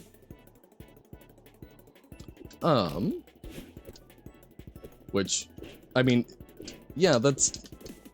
Because momentum is somewhat similar, right? Basically, momentum is the, well, no, because it's not a measure of force, so, no. I need to shut my mouth on... It's been a while. It's been a while with physics. Blah. Okay, so I think we're trying to go up here. We need to dash to bridge that gap. We need to properly go back and forth there. And yes, we could use a neutral jump. We need to not overjump there, but then we just sort of keep doing our little back and forth jumps. Grab the dash crystal, come back without dashing, drop down, and then... Flee! Not the guitarist. I know that Flea was a guitarist for a band. I can't remember which band. Which I feel kind of weird about now. Was it? It wasn't Guns N' Roses, was it? Because Guns N' Roses, the lead singer was Sting? No. Wait, oh no. No, everything's gone wrong. Rain. No, Sting was a guitarist. Sting music. Or musician. There we go. The Police. Oh, sadness. Okay. And oh, is it Flea Red Hot Chili Peppers? Red Hot Chili Peppers. Okay. Phew! Brain. Glad we got there. That was causing me unhappiness. The Police. It's a band that I don't listen to a whole lot of. I think the only song of theirs that I'm aware of is Message in a Bottle, which I am not a huge fan of. One is basically a measurement of how much an object is moving in a given direction, right? Well, okay, I don't remember, it's funny, I don't actually remember what it conceptually represents, but it's mass times velocity rather than acceleration. So that's going to be like kilogram meters per second, or how forcefully. Yeah, but it's not directly related to force because it's not kilogram meters per second squared, right? So sorry, it turns out Celeste in trying to rederive the meaning of a unit aren't super compatible mental processes. How much force it takes. Okay, so momentum is basically a measurement of how much an object is moving in a given direction. Yeah, that is like roughly how I conceptually understand it, because momentum has to do with like, I remember that momentum calculations are used for like figuring out directions and speed after elastic and inelastic collisions. So yeah. I don't remember enough, man. But that's probably a reasonable explanation of like, yeah, sort of. It's like it's commitment to a direction. Need to review your notes. Oh god, I don't even know where my physics notebooks are anymore. It's been so long. Whoop. Bum bum bum. I do at some point really need to go and revisit like electromagnetism because it's got a lot of really good applications, but I was not there. We covered pretty much all of it in like a week, and I was out for that week, which was, whew. Notebook is a physics calculus notebook, a mess basically. Yup. Was taking those classes at the same time. Yeesh. Yeah, my physics classes were all they were all intentionally non-calculus based, which I think probably was also doing us a little bit of a disservice, because like, we did mention Tchaikovsky's rocket equation at one point, and he's like, that uses a derivative. Don't worry about it. We can approximate it. It's like, okay. So yeah. I think the only classes where I ever like took them, it has calculus. It's just hidden from view. Well, right, no, that's a lot of the ways that we got these simple approximations are we figured them out with calculus, and then someone went, well, you can kind of approximate it like this. But we we as students never actually touched the calculus. Although I did, when the teacher mentioned Tchaikovsky's rocket equation, I was like, okay, you poor man, you are going to explain to me how derivatives work. Alyssa gave you an idea for a Baba level? Despite all my rage, I'm still just a Baba in a cage? No! Just got inspired. Huzzah! We enjoy inspiration here. Especially Bardic. That good old bonus D10 to your roll? Hell yeah.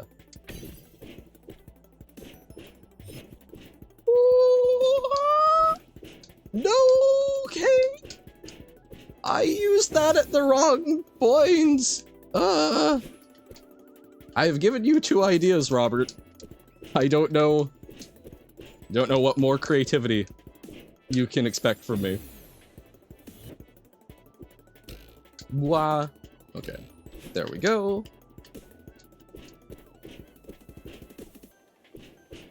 Baba, oh, okay,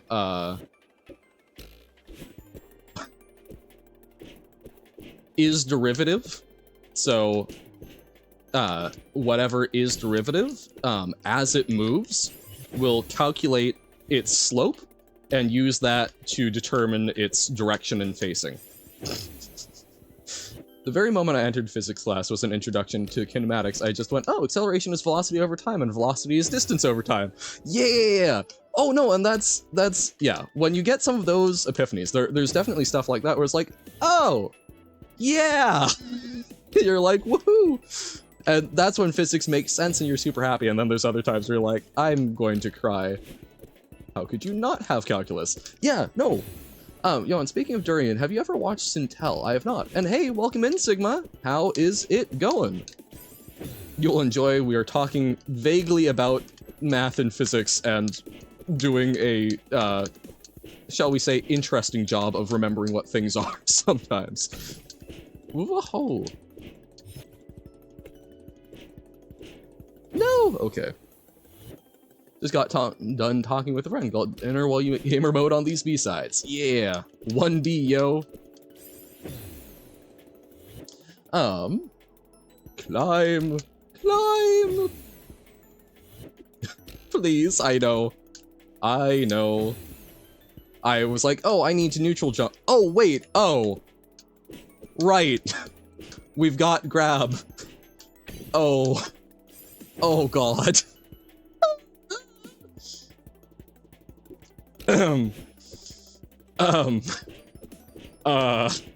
I definitely did not forget about a, like, really fundamental,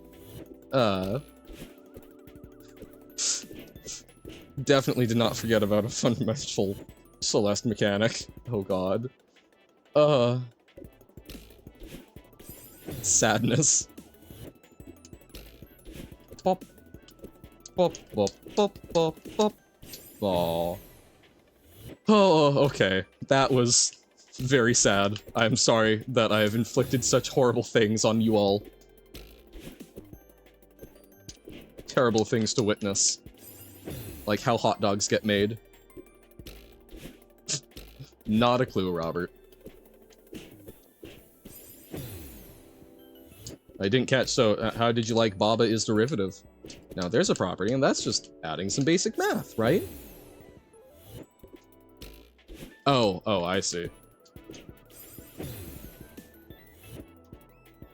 Baba level system does not like Uno, it seems. This is true. The number of times that poor Uno has uploaded a level and then it just rejects. Oh, I need to slide further down.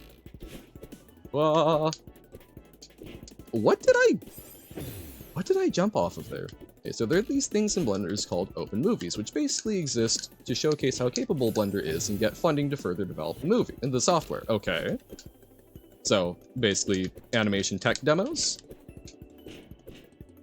And open movies implies to me that these are things that pretty much anyone can do some work on.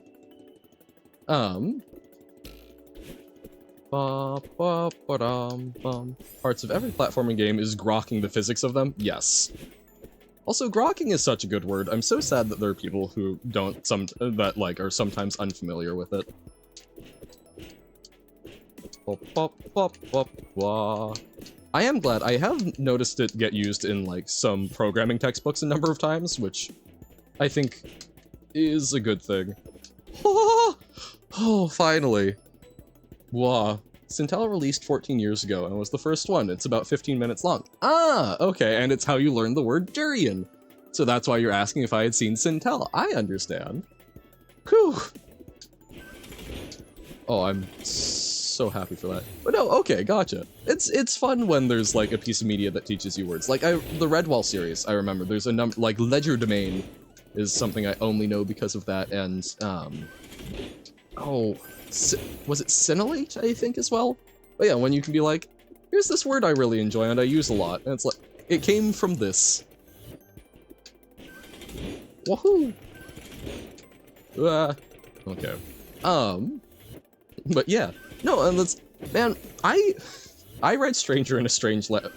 I read Stranger in a Strange Land for a, like, literature class in 8th grade? Which is probably a little too early to be reading the Martian. Heinlein is a good author. I want to be very clear. I really enjoy Heinlein. Heinlein really has some interesting ideas about sex and family. It was not an assigned reading. It was, you got to pick a book, and I'm like, oh, I know that that's a book that I should probably read at some point. I'll read it for that class. And yeah, that was probably early for baby Johann. I forget the name of it. I know that Heinlein has a book that's got like a really weird, like it's focused around like aging and incest, and I'm like, man, you have some really good sci-fi ideas. Some of your social ideas are very strange. It's one of those ones where I'm like, I forget the name of it. I can look it up at some point, but it's like, that's one, I'm curious to see what he felt so strongly about those topics was something that needed an entire book. But, I don't know, Heinlein often dealt with taboo, which was intriguing. I remember thinking it looked awesome when I watched it and just rewatched the first 4 seconds, and it's funny how dated it looks, 40 seconds. Turns out time, a lot of times, stuff looks a lot less, it looks a lot better when it's the first thing of a thing you see. Sci-fi is inherently tied to the author's philosophy? Oh, absolutely, and that, to be clear, that's Stranger in a Strange Land, you still get a lot of that. Like, they've got, like, weird love nests and whatnot that have a lot to do with, like, his perceptions of how, like, free love, like, he's very big on free love and whatnot. I love, one of my favorite books is Starship Troopers, which, to be clear, I recently watched the movie, and I was pleasantly surprised that it was not as, the movie does a very good job of being an sci-fi action shoot 'em up with bug aliens. It just happens to borrow the names from Starship Troopers, and I think it could have been separate. The book itself is a really interesting one because I think it is one of the only books I have seen that somehow manages to simultaneously argue for jingoistic nationalism and democracy. It's a really weird potpourri of, like, political philosophy. But I don't know, it's, oh, right, we can grab onto that end. Interesting, okay. So you were mistaken, Sintel was the 3rd open movie. Oh, okay. I'll need to look at some of those because, like, I don't know, Blender is something I used a little bit for its game engine at one point, but would love to. I've not done a whole lot of animation, but that is one that I would like to, or I would like to see some of what it's able to do, and you know, it feels like sort of important animation history. Oh, we use that to drop down onto the other side, I bet. Love the to watch feature on YouTube. I keep saving videos there to the point where it's like 3,000 or so of them. I know. And you never go in there despite knowing it's there. Gotcha. Blender has dropped the game engine years ago. I know. I am aware of that, unfortunately, because that was something where I was like, oh, I can learn how to do this because I was learning from someone in my robotics team how to they used Blender for a lot of their game development, so they're like, oh, here's how to do this, and then a while later they got rid of it, and I was very unhappy with that. But a lot of it transferred over to Unity when I started doing that. I'm like, yeah, I should watch this later, and then don't. Yep. It's there so that you might at some point decide to comb through it, but you know you never will. Yeah, no, Stranger in a Strange Land, interesting book. I like Heinlein. I think Heinlein is a good author, even if some of his perspectives are strange. But like, that's part of why I enjoy reading sci-fi, right? Or anything that has to do with some sort of philosophy, is ultimately I would like to be exposed to things that I find new, interesting, and even potentially objectionable. Because otherwise I'm sitting there comfortable in my ideas. But yeah, like, we have Stranger in a Strange Land to thank for the fantastic word grok. Oh, so we need to grab that one.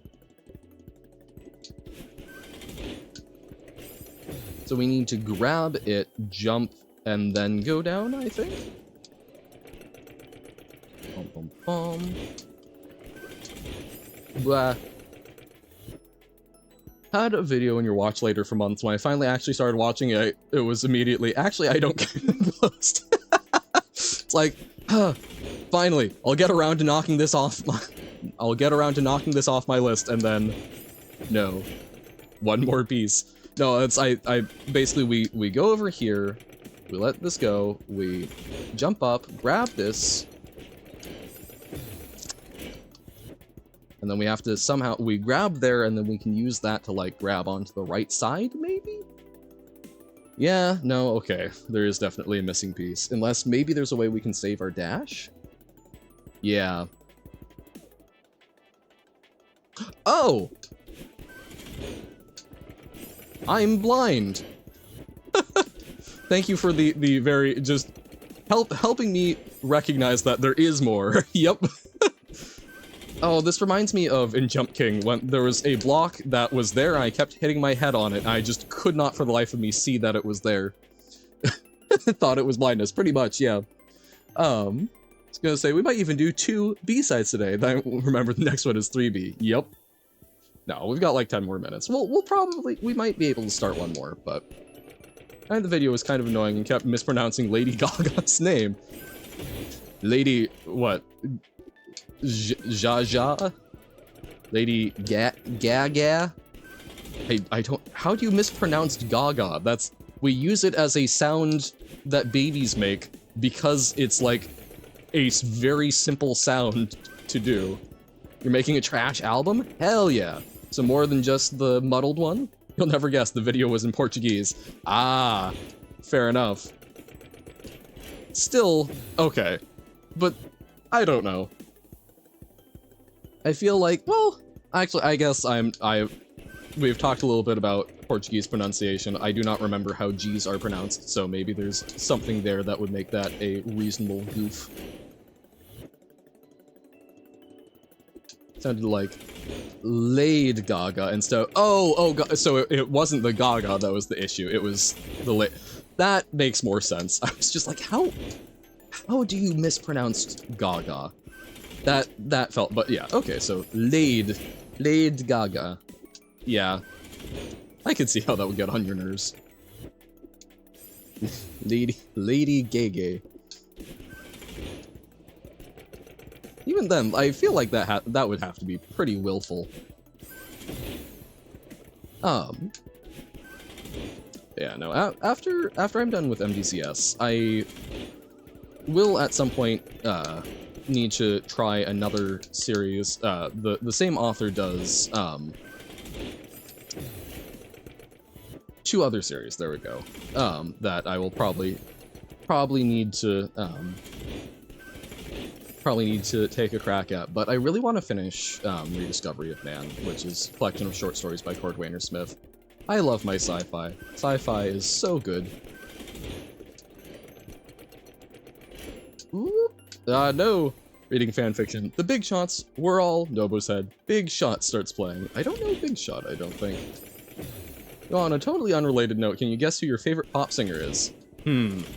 I don't suppose it might be Taylor Swift.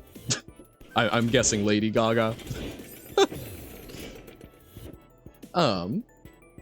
Laddie Gaga. I don't know. I kind of like doing it as Laddie. Sci-fi hits the same neurons as good dystopian fiction, namely political theory. Yeah. Well, it's not even so. Honestly, a lot of what I used to like sci-fi a lot more for like political theory, but I enjoyed a lot more for like interpersonal like observations of the human experience. So yeah, I guess a little more on the philosophy level, but like that's one of the things I really love about the rediscovery of man is that it's a story about humanity that becomes basically too perfect. I was going to say it's actually Taylor Swift. I ruined the.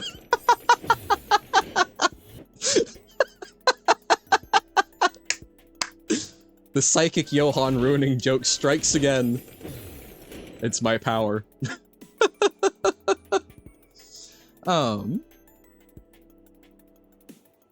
Very sorry. Very sorry. The power. The morphogenetic field? Don't know if I've heard that one.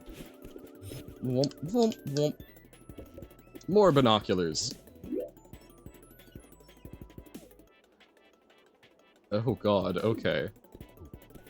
I'm guessing that's a fancy, fancy sci-fi psychic thing. Song Poker Face? Not very. I don't listen to a whole lot of pop, but that's the one that's like poker face, poker face, something along those lines. You found a website yesterday? Crazy. Long story. Think collective unconscious, which contains the past, present, and future. Ah, fair enough. Okay. Well, I really enjoyed Asimov's Foundation series with the concept of like psychohistory as probably like one of the most realistic versions of like kind of psychic powers. Accessing it allows for precognition. Fair enough. Which would allow me to know it was in fact Taylor Swift. I see, I see. That allows you to touch, click on grass. Okay, that's kind of fun. Digital grass, or do they have a webcam set up with like a physical robot arm that when you press a button, the arm goes and touches actual grass? The chorus she actually sings poker face. No, I did not. Wow. I mean, I know that there are a number of songs where we know, we come to know a different version of them because, like, isn't it, like, most people know Forget You by CeeLo Green, but it's Fuck You? Actually, technically, it's all past, presents, and futures, including those which haven't occurred. Well, that seems like that would take a lot of effort to be able to sort through.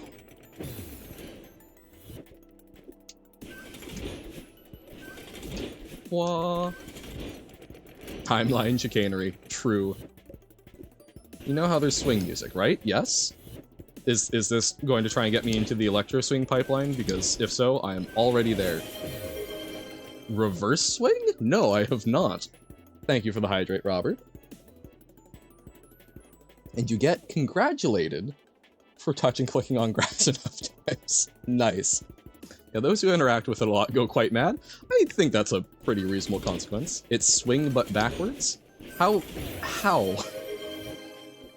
Would I rather be Baba or would I rather be Kiki? You know, I think my self-concept of my gender more closely aligns with Kiki than with Baba, so I'm gonna say I'd rather be Kiki.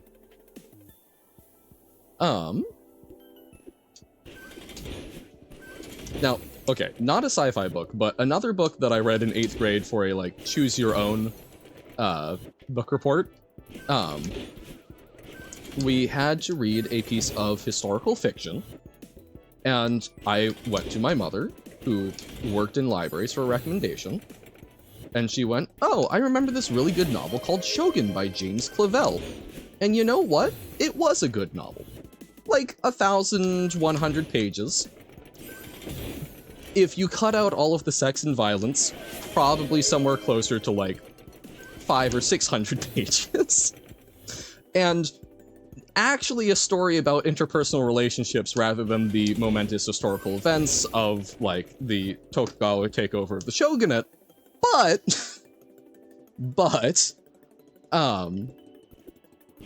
it was interesting. It was just really hard to make that book report in a way that wouldn't get me written up. So would I rather be it or be GG? I think GG. I like GG. Would I rather play Baba or read love novels for an eternity? I think I would rather read love novels. Like, for an eternity? Yeah, I think because, like, there's a number of good books that still have, like, love plot lines that you could still read and get to. And, I don't know, just ask friends to, like, buy a copy of the book and then write in a love plot line. Oh, Baba is not, so it's a one or the other? So, like, one Baba or I read love novels for eternity? Okay, in that case, yes, I would rather do an Baba. But okay, so basically view things entirely as means to an end, the end being a certain future coming to fruition. Right, so you're predicting a potential future, and then you can look at the things that would lead to the desired outcome. Sometimes even ensuring one's own conception occurring in another past. Once again, timeline chicanery. Yeah. Like, I can be okay with a little bit of time travel in media, but I feel like it so frequently goes off the rails because I think time travel, it's very tempting to break the rules for plot convenience. I'm trying to think if I think the only time travel related shows I've been okay with, like genuinely thoroughly enjoyed, were the original Quantum Leap, because the reboot broke its rules. I did not even think that much about the rules in it during the original, but then they started mucking with them for the reboot, and it made it quite a bit worse. And Doctor Who, because the thing with both of those shows is that the time travel isn't really the point. Both of them, it can be a little hand-wavy because it's a vector for interesting, like, historical fiction storytelling. There we go. Whew. God. That book, Joyful Juice, Heavenly Chambers, the man's diction is atrocious. Oh god, yeah. Yeah, no, Shogun was... That was a ride. I'm glad someone else is familiar with it. Oh god. Look man, like, it's got some interesting stuff to it, but yeah, I cannot in good conscience recommend it as a read. And my biggest problem with it is that, like, it builds up to this, like, big climactic historical event battle, and then summarizes it in a friggin' paragraph, and I'm so crushed by that. Shogun. Okay. Swing is when the offbeat is not 50% it's not halfway between the onbeats, but somewhere between 50 and 100. So reverse swing is between 0 and 50. Oh, so it's a little bit like earlier syncopated? Okay. Chess 5D with time travel. Would I rather live in a universe where you are in complete bliss for an uncertain but finite amount of time, and then you get sent into endless suffering, or a universe where you are suffering for an uncertain but finite amount of time and then get sent into endless bliss?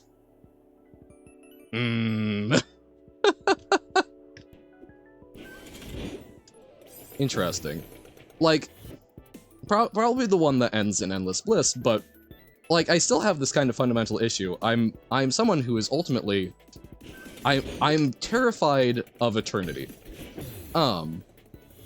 So whether it's endless bliss or suffering, I think I'm not going to be having a great time either way. I think I've said this a number of times before. I would like to live until I get bored. And I think I get stressed out about it a little I think I get a little overly stressed out about it because I am someone who struggles a lot to live my days in what I consider like to the fullest, to maximize it. That's part of why I'm streaming though. Make sure that I'm actually doing a thing. So it's like, it's this pressure of like, I feel like there's a temptation and sometimes a guilt feeling like I've wasted a lot of my life up until now, and still in a lot of cases am, but I don't know. Ultimately, I'm trying. It's part of my process. I hope that we have some sort of life extension so that I can keep it up for a few more decades, maybe a few more centuries. Like, I think it will take a very long time for me to actually get bored with life, and I would ideally like to live until I get bored, and then get to experience the cold embrace of the void. But,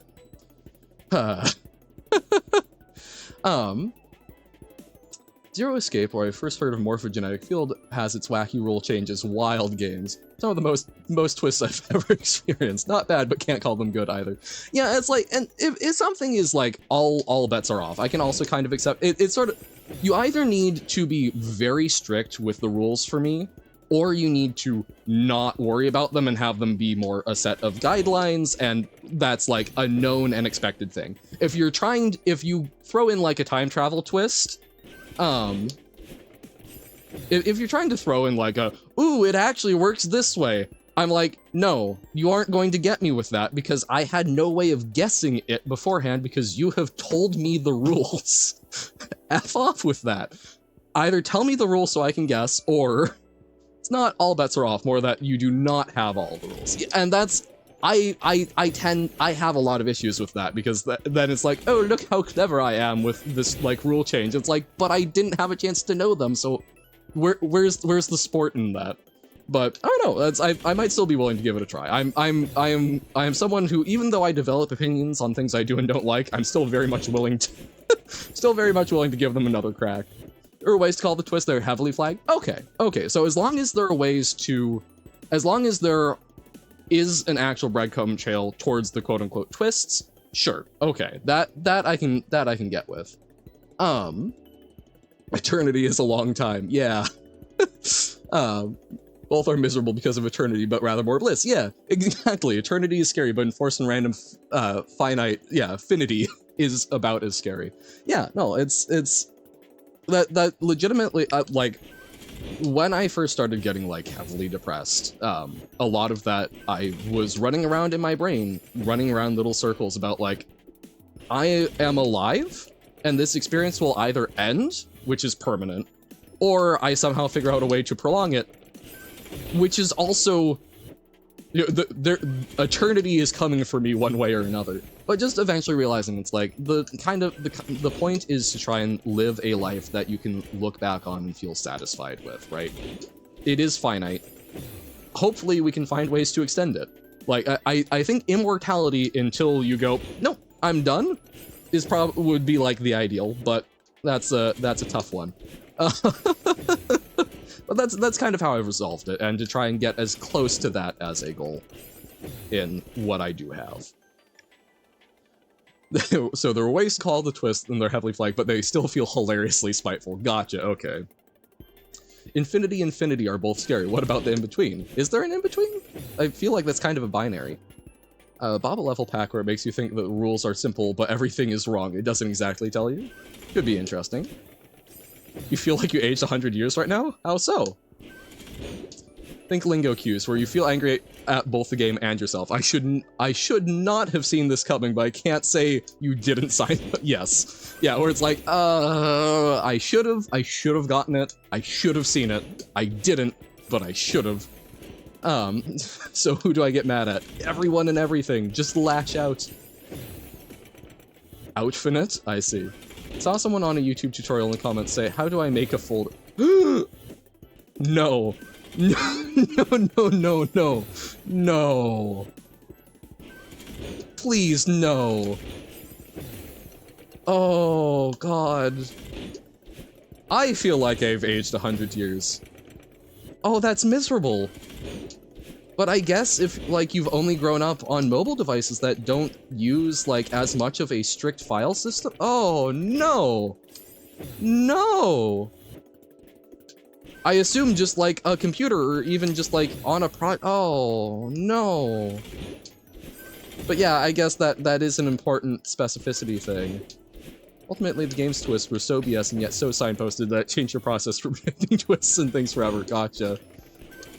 I do remember. I think it was Pirate Software had like a little short where he was talking about at a convention, watching people go for the game demos and kids ignoring the like handheld controllers that were right there because they didn't like. They just wanted to tap on the screens, and it was like, yeah. Rule discovery is a fun thing. We've talked about that. So, if that is something your heart desires, I think that's a super cool concept to work on. To be clear, I'm not saying, yes, you should make that because I will play that, which I'm trying to trying to be better about, but like, yeah, if that's something that interests you, that's the type of thing that I think is super cool, so of course I'm going to say, yeah, go ahead and do that. You want rule discovery games? I do enjoy those, like, as far as puzzle games go. That was one of the things that I really enjoyed about Lingo. Have I considered The Witness? I have. As soon as Baba folks started coming into stream, The Witness has been brought up alongside Lingo. It is on my wish list. Boop, boop, boop. So is Understand. I should post, like, my wish list at some point so that people can be like, ah, these things. Yes, they are on there.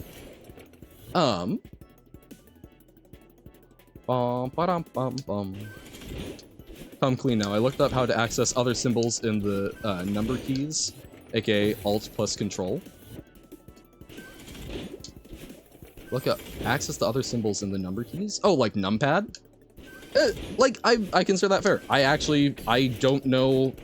I don't use the numpad that much. I don't actually know what it is. So, like, numpad is very much like, I don't know. I feel like numpad is a lot more of an optional thing for keyboards. No? Oh. Wait. Okay, now I'm getting more concerned. What? I have such a love for The Witness. One of your favorite playthroughs on YouTube ever is a playthrough of The Witness. Fair. Hey, welcome in, T-West. How's it going? We're just learning about how old we should feel about how people interact with technology. Me and the other symbols like the... okay. So, like, on the normal number. Yeah, that's at least for my keyboard, and for most keyboards I've used, that's Shift, or on, like, a phone keyboard, you use... It's not quite Shift, but there's, like, essentially, like, a caps lock thing. Press Control, Alt-GR, and Delete at the same time. But what if I didn't? In Windows, it's Control and Alt. I'm using Windows. Like, so, my keyboard layout has... Whoop, one moment. No! So my keyboard has on it, it's got the numbers 1 through 0 up top with like a hyphen and a plus or an equals and backspace. To do like an exclamation point, I do Shift and then I hit the 1 key and that gets it. It is QWERTY, yeah. What? Oh, yours is Spanish? Okay, that would probably change it because yeah, mine is English layout keyboard.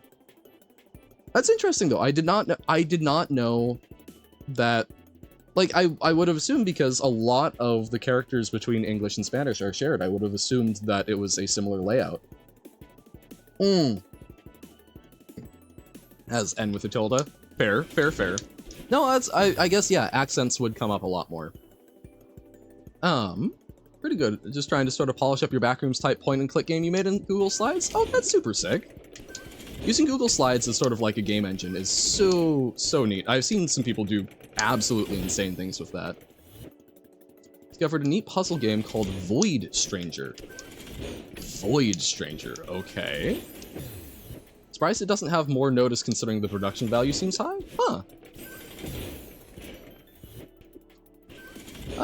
Man, sometimes advertising games, just because they look good, unfortunately sometimes there's not as much put into the advertisement. Seems like it's well known among big puzzle game fans. Void Stranger. Void Stranger. on Steam. 2023 Sokoban style. Oh, gorgeous looking art. Huh. Well, I guess I will add that to the list. Currently made a menu and fixed up some of the bugs. Sick. You know, I watched Isley's video on Lingo, and Lingo had only 2 reviews when he covered it. Like, wow. Whoa, really? Damn. Well then, glad that he discovered that, quote unquote. But like, actually able to like bring that to more folks. That's insane. Because yeah, that's such a good game. I feel like there are a lot of games like that, right? Where they are made with a lot of love and care, and they it's just because you know how to make a game does not mean that you know how to, nor even necessarily want to advertise. The ever-expanding, slowly shrinking list. Yep, that's how it works. Me, oh, I'm gonna start streaming so I can work through my backlog of games. Me, develops much larger backlog of games. About 1,500 or so. Not a ton, but it got recommended to you. Nice. Okay. Yeah, lol, no. Well, here's the thing. It has helped me check off some games that I really wanted to get around to, right? Like, and a lot of the games that have been picked up, they're ones that are cool, but they're not, like, ones that I've been meaning to for a super long time. Like, you know, finally getting to play through Nier. I still need to do more on the, I need to do the extra endings and whatnot. But like Night in the Woods and Undertale were both ones that I'm like, I've been meaning to play these for literal years. Celeste is also one I've been meaning to play for a while, so it's like, yeah. That was bad. I think it was only found because someone like Isley plays 5,000 puzzle games a year, yep. And his review is really positive, yep. Well, that's like, one of the things that has been sort of fun, like, it's not, I do not have a platform on the level of Isley's, right?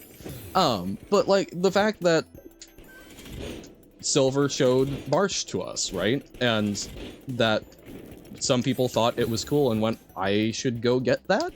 Like, on a small level. I know that there are a couple of games that I've played on stream that were ones that, you know, were either shared with us, or ones that I was aware of. I'm like, oh, this is a super cool one. And it got folks to actually, like, buy and play them. That feels super cool to me. I like that part of the sort of the ecosystem. Kind of a puzzle game for... yeah. The second video on Lingo's title is, this word game is a masterpiece of game design, so yeah. Lingo is actually the best puzzle game I've played. We'll get more attention one day. Probably. Yes. No, I understand. I have not actually watched any of Isley, but I understand this from what people have said about sort of the vibes. Oh, so I feel like we need to get on the other side of that. But Lingo does feel... Isley is not a big YouTuber. 40,000 subscribers. Well, which, it's funny, because, like, we call that not a big YouTuber, but, like, 40,000 people is not insignificant by any stretch of the imagination. Ah, there we go. Yeah, among a specific community. Huge. You're a niche within a niche, big for puzzle community, not big in totality. Yeah. But, like, even that 40,000 people, like, I don't know. That at least to me is something I've joked about this on stream before, but like, if this were the feudal era, which obviously things would not work out this way if it were, since, you know, we're interacting with folks from all over the world, but like, feudal era, the fact that we've got 12 viewers right now, right? And that we're typically averaging around like 8 to 10. That's a small feud. That's like enough to be a minor noble. Which is insane to think about. Like, 10 people is a lot. That's more than most streamers get, though. Oh yeah, no, YouTube, I think, tends to have a much bigger reach. In a lot of ways. But I don't know, like, I feel like our concept of big is somewhat skewed because of how much reach people are able to get. And that is an important part of determining if something is big or small, is the context it's within. But like, being able to play a game, or even just say something, and have 40,000 people hear it, that's pretty big. And that's, like, yes, there are people who can do that with, you know, tens of millions, but wow. Um, Worthless and priceless are synonyms and antonyms.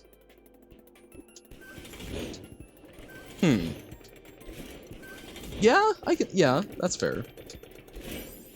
Most people are lurking, so, you know. Well, yeah.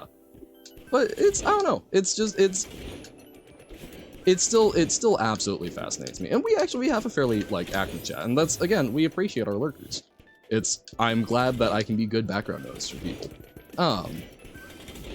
But, like, I don't know. It's super impressive to me that we can have so many people watching something, and that, yeah, we're a small stream. We're a small streamer. To be fair, in, like, what? I think it's, like, top 5% if you have, like, 10 average viewers, which is insane when you think about that. But I don't know, it's just, yeah, it's very interesting that 40,000's, yeah, no, I figured we were pretty close. Otherwise, I probably would have wrapped up at this point, but I'm fine pushing it a little. Before we move over to Rain World. We'll have a slightly shorter Rain World day. But yeah, I don't know, like, it's very interesting to me how scale has been so redefined by the internet and media.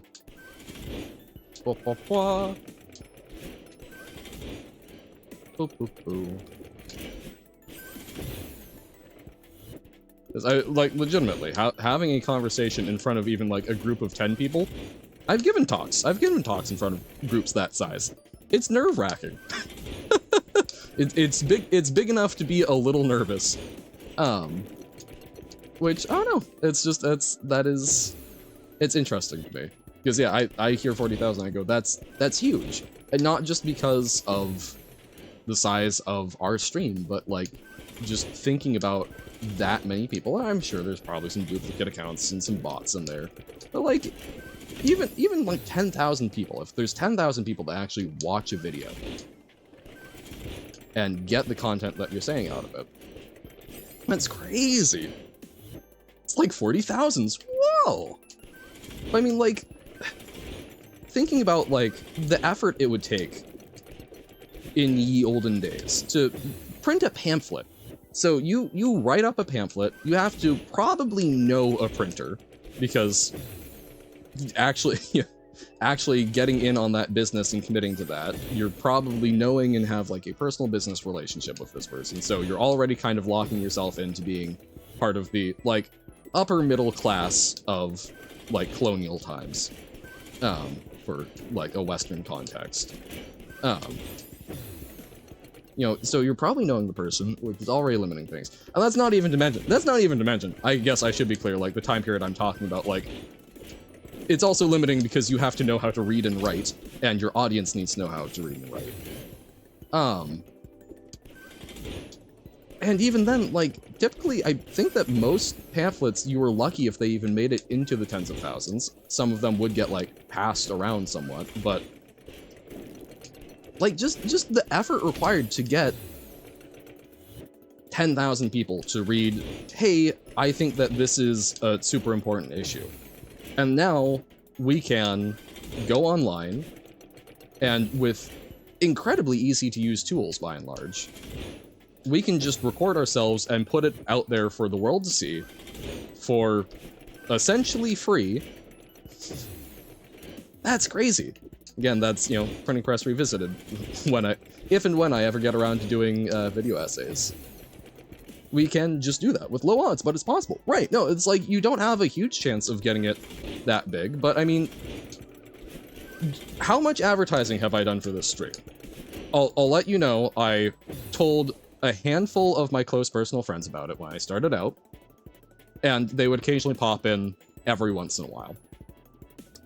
And that's pretty much it. I made a Twitter that I've posted, like, 3 things to. And, like, I did start hanging out in other streams and whatnot, but usually that was kind of after Tim raided, and sort of brought that over and forged that connection. And, like, I don't try to advertise in other streams. Like, I will talk and try and build relationships, and, you know, that eventually sometimes that will come up and it's like, oh yeah, no, I was streaming that the other day. But yeah, it's like this is not a thing that I'm like trying to push, because ultimately, while I enjoy having a community, I'm not doing this to have a large community. And that's, I don't know, it's just it impresses me that I will say I do think this was helped a lot in the two major components for where we are today compared to a lot of other people who do streaming is because we were very fortunate in doing Baba and having someone like Uno who was going, hey, let's get other folks to watch, and Tim being a very lovely person to bring over. That was huge. And also I think the fact that I was someone who had the fortune to be able to stream consistently 5 days a week for a while. Because that build, that I think makes it a lot easier to build a community because there's a lot more consistency there. And so that's something where even now that I'm not able to do that, it can sort of carry through a bit. But yeah, like, I don't know, it's impressive to me how big we have gotten without trying a whole lot to get big. So yeah, it's super low odds to like quote unquote make it big, but it's impressive what you can do with very, very, very little, at least monetary input. So I've been thinking, shocker I know, that of course there are more fanfics about the series. So at least one has to be about your lesbian ship that isn't canon, so now you just need to find that. I believe in you, Nobo. Good luck with it. Out there somewhere, as in the hit puzzle game. Hey, do you want to playtest your Google Slides game when you're done with it? Sure. That might not be a stream thing, but I am genuinely always happy if people have stuff that they're like, hey, I would love an editor or someone to take a look at this. I cannot promise it will get done quickly, but I do enjoy taking a look at stuff and giving feedback, and hopefully, I hope Oris can attest that I give decent feedback. Want to gamble? Guess the number. 42. Yeah, no, like, I enjoy looking at what people do and trying to help out with stuff. Any range? That's also good. It was 39. Impressively close for, yeah, not knowing the range. No range, just a number. I mean, you can still definitely figure out, like, most likely, even if you aren't provided a range, it's going to be a number that, oh no, it's going to be a number that people tend to think about, right? And that is a fairly self-selecting thing. Awesome, thank you. I've got that pulled up, so now it's shared with my drive, and when I've got some time, I will take a look at it. Excited to see what you did. You guessed between -100 and 100. But like, it's funny because when you start thinking about like what... So this is going to sound goofy, but like, if someone tells you to guess a random number, you can give a pretty good crack at like numbers that aren't going to appear. You can weed some things out of numbers that we don't think of as random, right? Those are colloquially known numbers. Probably going to be a whole number between 1 and 1 quadrillion, true. But even then, like, most people, I think, don't, if they're doing, like, a number to guess, most of them, like, I think probably 1,000 is going to capture, like, most times people would do that. Sorry, what's the square root of 5? Oh, didn't have to be rational. Uh-oh. But, like, I love when you, like, ask people if a number is random or not. 5, 10, 15, 20. Most of these are numbers that people, if you did that as a random number, there's some part of our brain that looks at those and goes, no, that's not random. Those are numbers that we deal with, right? Most, yeah. I just like to think of maximum range. Yeah, that's fair. I think if anyone's doing over a quadrillion, that's going to be a very rare beast. But yeah, like, we hear 37. 37 feels random, right? You know, we don't deal as much in 7s and such. But yeah, so like, you know, 5s and 10s as multiples, typically we won't get. Numbers that have, like, extra meanings. also often is like, aha, because no, both T West and I went with 42. Well, why did we go with 42? Because it's mimetic. 69 is also one that you can typically eliminate. 86, like 86ing a meal. Yeah, I don't know. There's a number like that. I find that very interesting that because our brains deal with patterns so much, we have a really hard time coming up with like actual random things. Would almost certainly be a decimal. Oh yeah, no, if you're like literally the pool of all numbers. Numbers like 1 through 9, besides 7 and 3, 8 and 10, 20, 40, 30, 40 are going to be non-common guesses because we think of the, right, a lot more than like 84 or 53. No, exactly. They don't feel random. 42 because it's the meaning of life. Right, there's that sort of, you know, extra assigned meaning. So curious what those numbers are in systems that don't use base 10. Oh, so like what those numbers that people like don't feel of as even? I don't know. I would also, that would be interesting if they even necessarily had those, because I'm trying to think what cultures in modern day don't use base 10 systems? Because I'm struggling to think of any, because I think the Mayans used a base 16? Oh no! Oh no, I was so close, I jumped to the gun. I could have landed on the last, darn it. It's 42, because it's 42. 42 is the answer to the question of the universe, life, and everything, because the question, which is eventually calculated, is how many pips are on a pair of dice, which is 42, because there are 21 pips per die. Or an infinite number of integers, but an infinite number of decimal numbers between each two integers. Yep. Yep. Some niche groups use p-adic systems for counting, at least for certain problems. Could you remind me what p-adic is? I feel like I've heard that term come up in chat before, and I could not for the life of me tell you.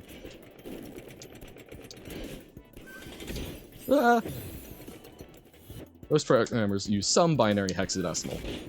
Yeah, but it's still, like, those aren't how they're... Sorry. I'm sure there's probably at least one programmer out there who decides to tell people the temperature or how many donuts they would like at the shop in either binary or hex. But that is someone we are not friends with. No, this is a lie. I would still potentially be friends with that person, but I would probably be spritzing them with a water bottle every time they did something like that. P-addict sounds too close to P-addict. That's fair. I think that's a reasonable accusation. One... Bonk.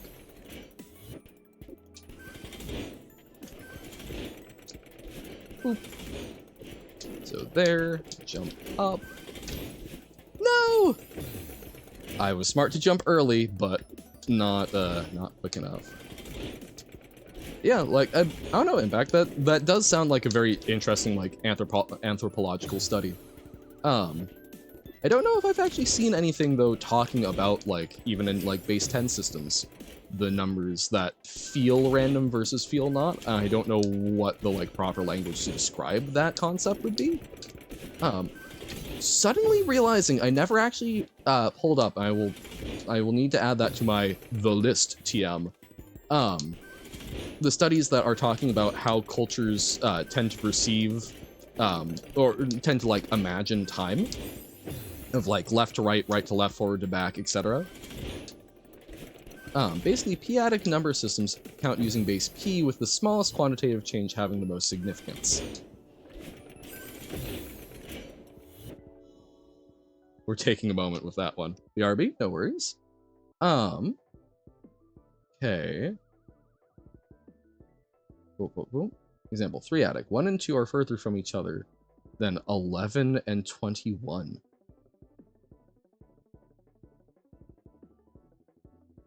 Ooh.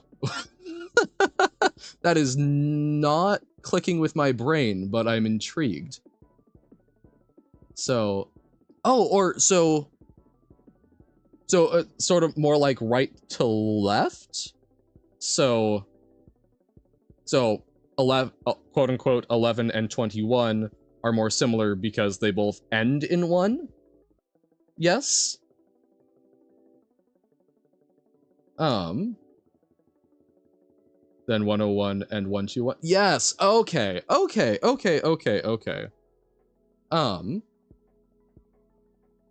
Interesting. And so are there groups that actually use that? Or, ooh, math talk. Yeah, Sigma's like, whoa. Yeah, there's sort of been like low level running math talk all throughout.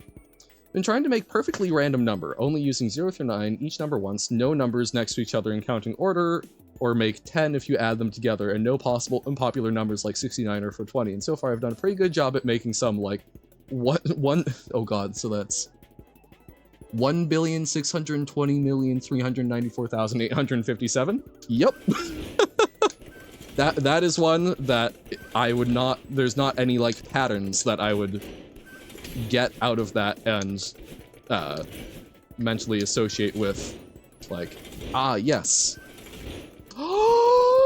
There we go. Okay. Boom. Boom. Boom. Boom.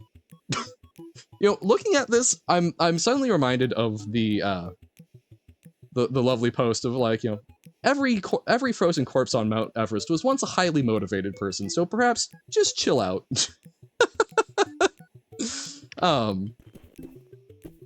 Just a little bit of those vibes. P-adic specifies the base is a prime number. Ah, okay. And the digit of most significance is the one to the right. So 10-adic isn't P-adic, but 2-adic is. Okay. I follow. Boom. Boom. Oh, wait, do I actually need to dash there? Boom. No, maybe I can catch it if I run. Boom. Boom. Boom.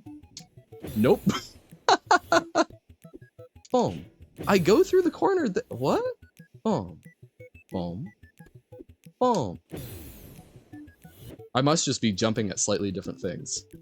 Boom. Boom. Boom.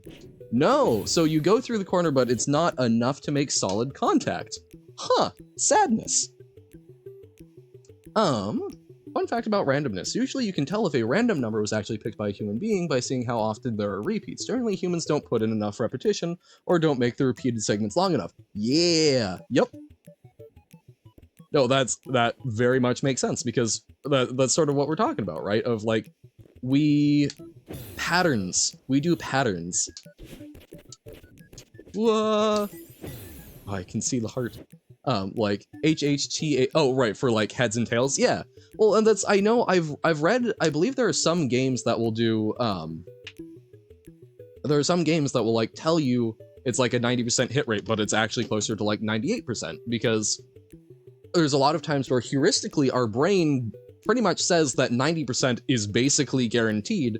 So if you miss like 3 shots in a row, it feels like it's not 90%. So it's sort of, they label the percentage that it feels like rather than the percentage it literally is, which I find quite interesting.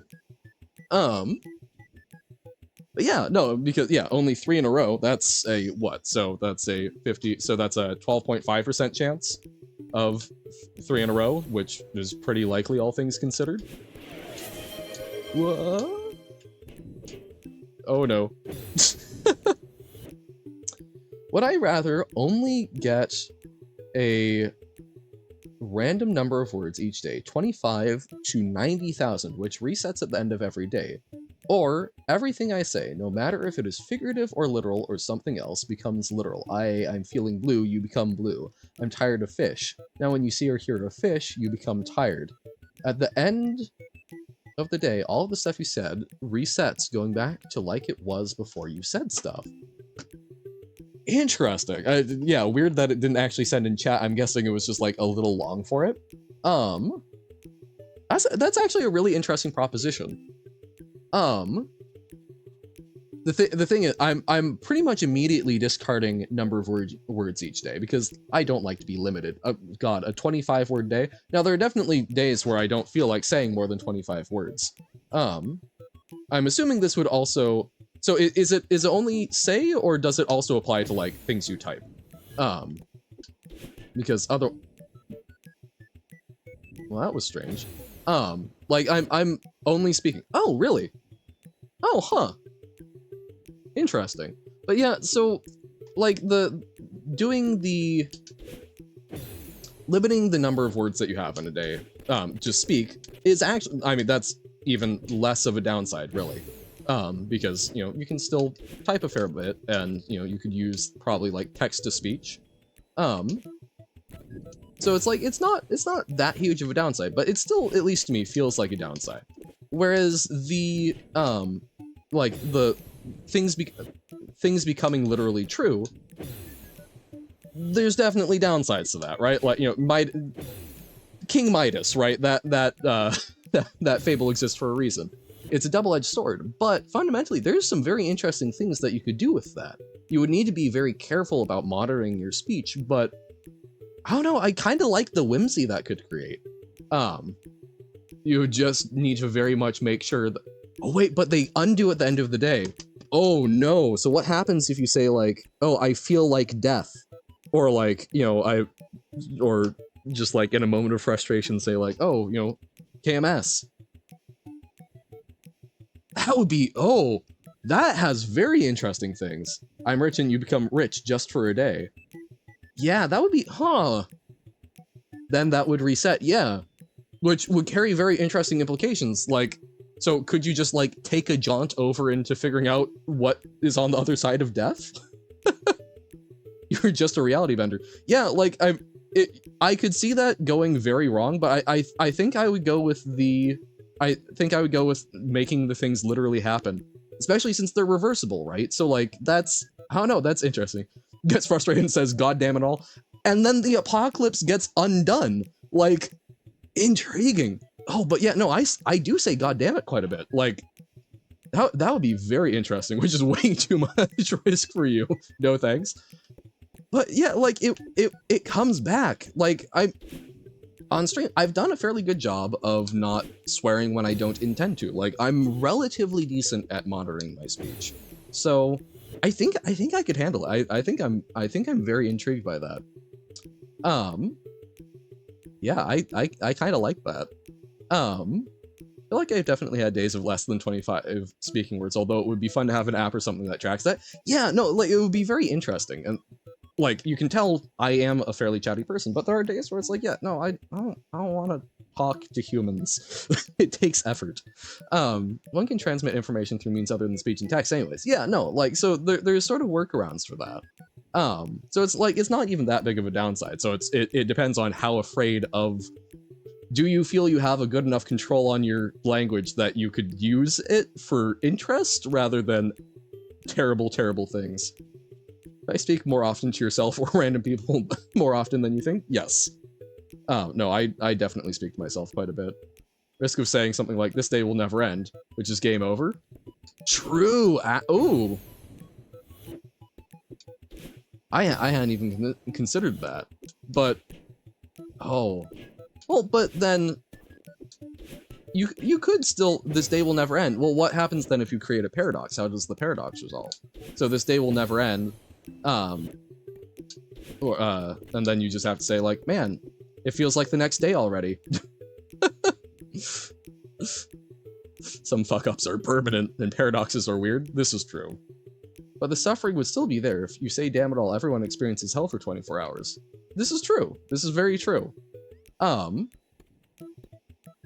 Which, I mean, maybe it's not a good thing, but it could make for some very interesting. All I'm saying is that seems like a very good power if you wanted to take over the world, because all you would have to do is say, oh, you know, damn it all, and all of the world's industry gets disrupted for 24 hours. Like, think of the strong-arming, iron-willed diplomacy you can get across by just saying, look, man, I can just make everything stop, and it's not even permanent, but if you keep pissing me off, if you don't sign this treaty, it's gonna keep happening. I will never die. Yeah. Like, yeah, no, I mean, the thing I will always say about stuff like this, I try to accept the conceit of, like, we are the only one with this power, but presumably, you're gonna get shot. But yeah, no, say something like, I'm gonna live forever!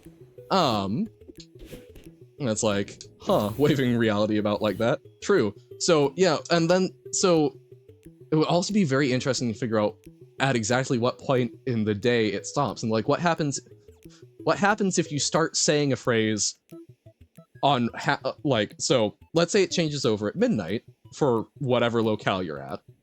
What happens if at like 11:59 you start saying, I'm gonna live forever, and then you finish the sentence on the other side?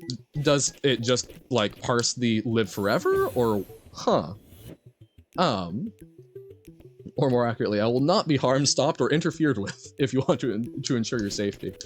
Oh, but see, interfered with, well, that causes problems though, because interference can be interpreted in multiple ways. Yeah, like what's our parser, right?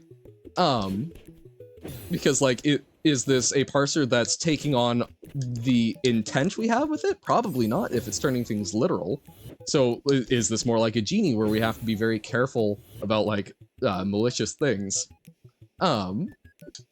Yeah, like I enjoy taking these, like, you know, there's a lot of like practical implementation questions which are kind of fun to muse about. This is something I remember like learning about The Purge, like the Purge movies, and similar questions of like, well, okay, but how do you measure some of these edge cases?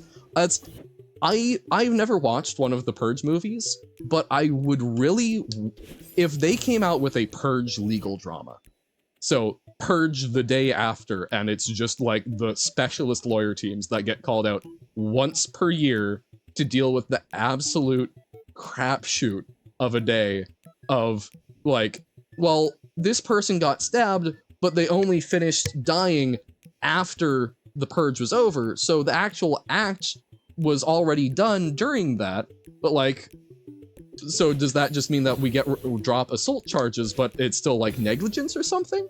I don't know. Like I would really enjoy that. Every day you get 3 wishes, which will always have a downside, no matter what you wish, and you know the wish will later no longer be in effect, but you don't know when. Or you only get 3 wishes ever, and the wishes know exactly what you mean when you wish for a thing, and won't have a downside, and will always be in effect. But any other types of luck it doesn't happen anymore, so your life won't be terrible, but it will also never be good, no matter what you wish. Oh, interesting. So so you have basically 3 shots to alter your own fortune. Again, that's something where there's a lot of like very interesting questions. There's a lot of interesting questions about what actually falls under the category of like good fortune. Is like, is forming a new friendship, forming a relationship with another human, is that, you know, is that something? I would say there's luck involved with that, but I mean, part of that luck is also meeting them. So do you just not meet people? Like that's, I think that's a really tough one to wrap my head around and like codify for the purposes of, like, I think this is one that has enough complications. I would probably choose every day 3 wishes, and then just not use them, probably. I'm sure I would probably occasionally F up and use them. I would like, oh man, I wish I could do that. And then something would happen with the downside, and I'd be like, oh crap. But like, I think that would probably be, I think it would be more livable to have the daily wishes. Welcome to Genie Hell. No luck? Is that a certain magical index reference? Whoa. About the fortunes of others. If it affects the totality of humanity, does that count as affecting yourself? Good question. Google Translate got updated? That is perhaps one of the most terrifying sentences that has ever graced my ears. Google Translate got updated. How so? The wishes cannot interfere with the luck of your life. They cannot interfere with you, right? Hey, is there a portion that I missed?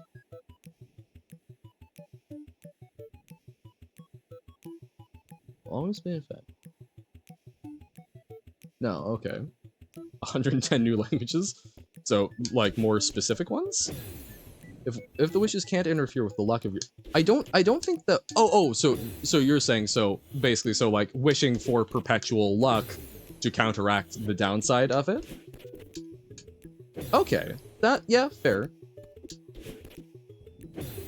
Because like that wasn't an actual stipulation, but I can see that as like a requisite stipulation so that there is a downside. Otherwise, it's just, oh yay, I get 2 wishes. Yeah, like the concept of a lack of fortune is a very interesting one. That's the type of thing I would very much like to see. I would love to see a piece of media deal with that. Wah wah. Boom. Bum. Oh god, I keep going too early on that. I need to do my bump bump. No, they interfere with you, but then after you wish, any luck-based stuff besides the stuff you asked from the wishes aren't really luck-based. Like, you can meet people and have relationships, but they won't be good, won't be bad. So it just sort of evens out. Interesting. Feels like a requisite because of how your luck will be neutral regardless of what you wish. Well, but no, TOS is saying any luck-based stuff besides the stuff you asked from the wishes. So you could just ask for normal luck. Or you could wish for normal luck and get 2 wishes, which, I mean, if you can do that, that seems like, by far and away, the better deal. Boom. Boom. Ah. Everything else besides what the wishes affect will be a balance of normalness. Hey, welcome in, Tiziel. How's it going? We are nitpicking and lawyering hypothetical magic powers. I want the title of worst release of the year, so stay tuned. Oh god. I'm intrigued. Okay, so they can't interfere with your life, but only insofar as wishes directly interfere with stuff. You already have a magic power? What's the magic power? Boom. Boom. Oh, man! Boom. Boom. Boom. Boom. Boom. Boom. Boom. Ah! I'm invisible if nobody looks for me, and there are no surveillance or anything. Ooh! So, you do not perceive yourself? Give me some names for songs similar to the Muddled Fish Brain. Ooh, okay. We can think on that. Now, this is Genie Hell, yes. Next Would You Rather time. Oh dear. Just realized that I'm stupid, I don't even have Java installed, even though you were sure you did. Whoops. Fortunately, you count for nobody. No! Tiziel! Sadness! But, so... Man.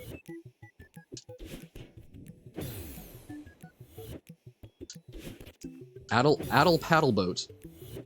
Addle-pated paddle boat.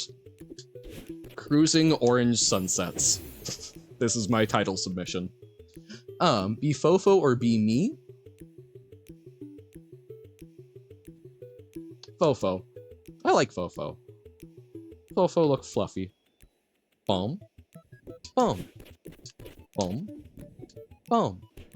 Boom. Boom. Boom. Boom. Oh man, that's is me bob at me or reality you? I assume bob at me. Boom. Boom. Blah. Boom. Good title. Thank you. Thank you. Boom. Boom. Boom. Boom. Boom. Boom. Boom. Boom. Boom. Boom. Oh, that is sadness. Oh, the pain. Boom. Boom. Dash, please. Oh my god.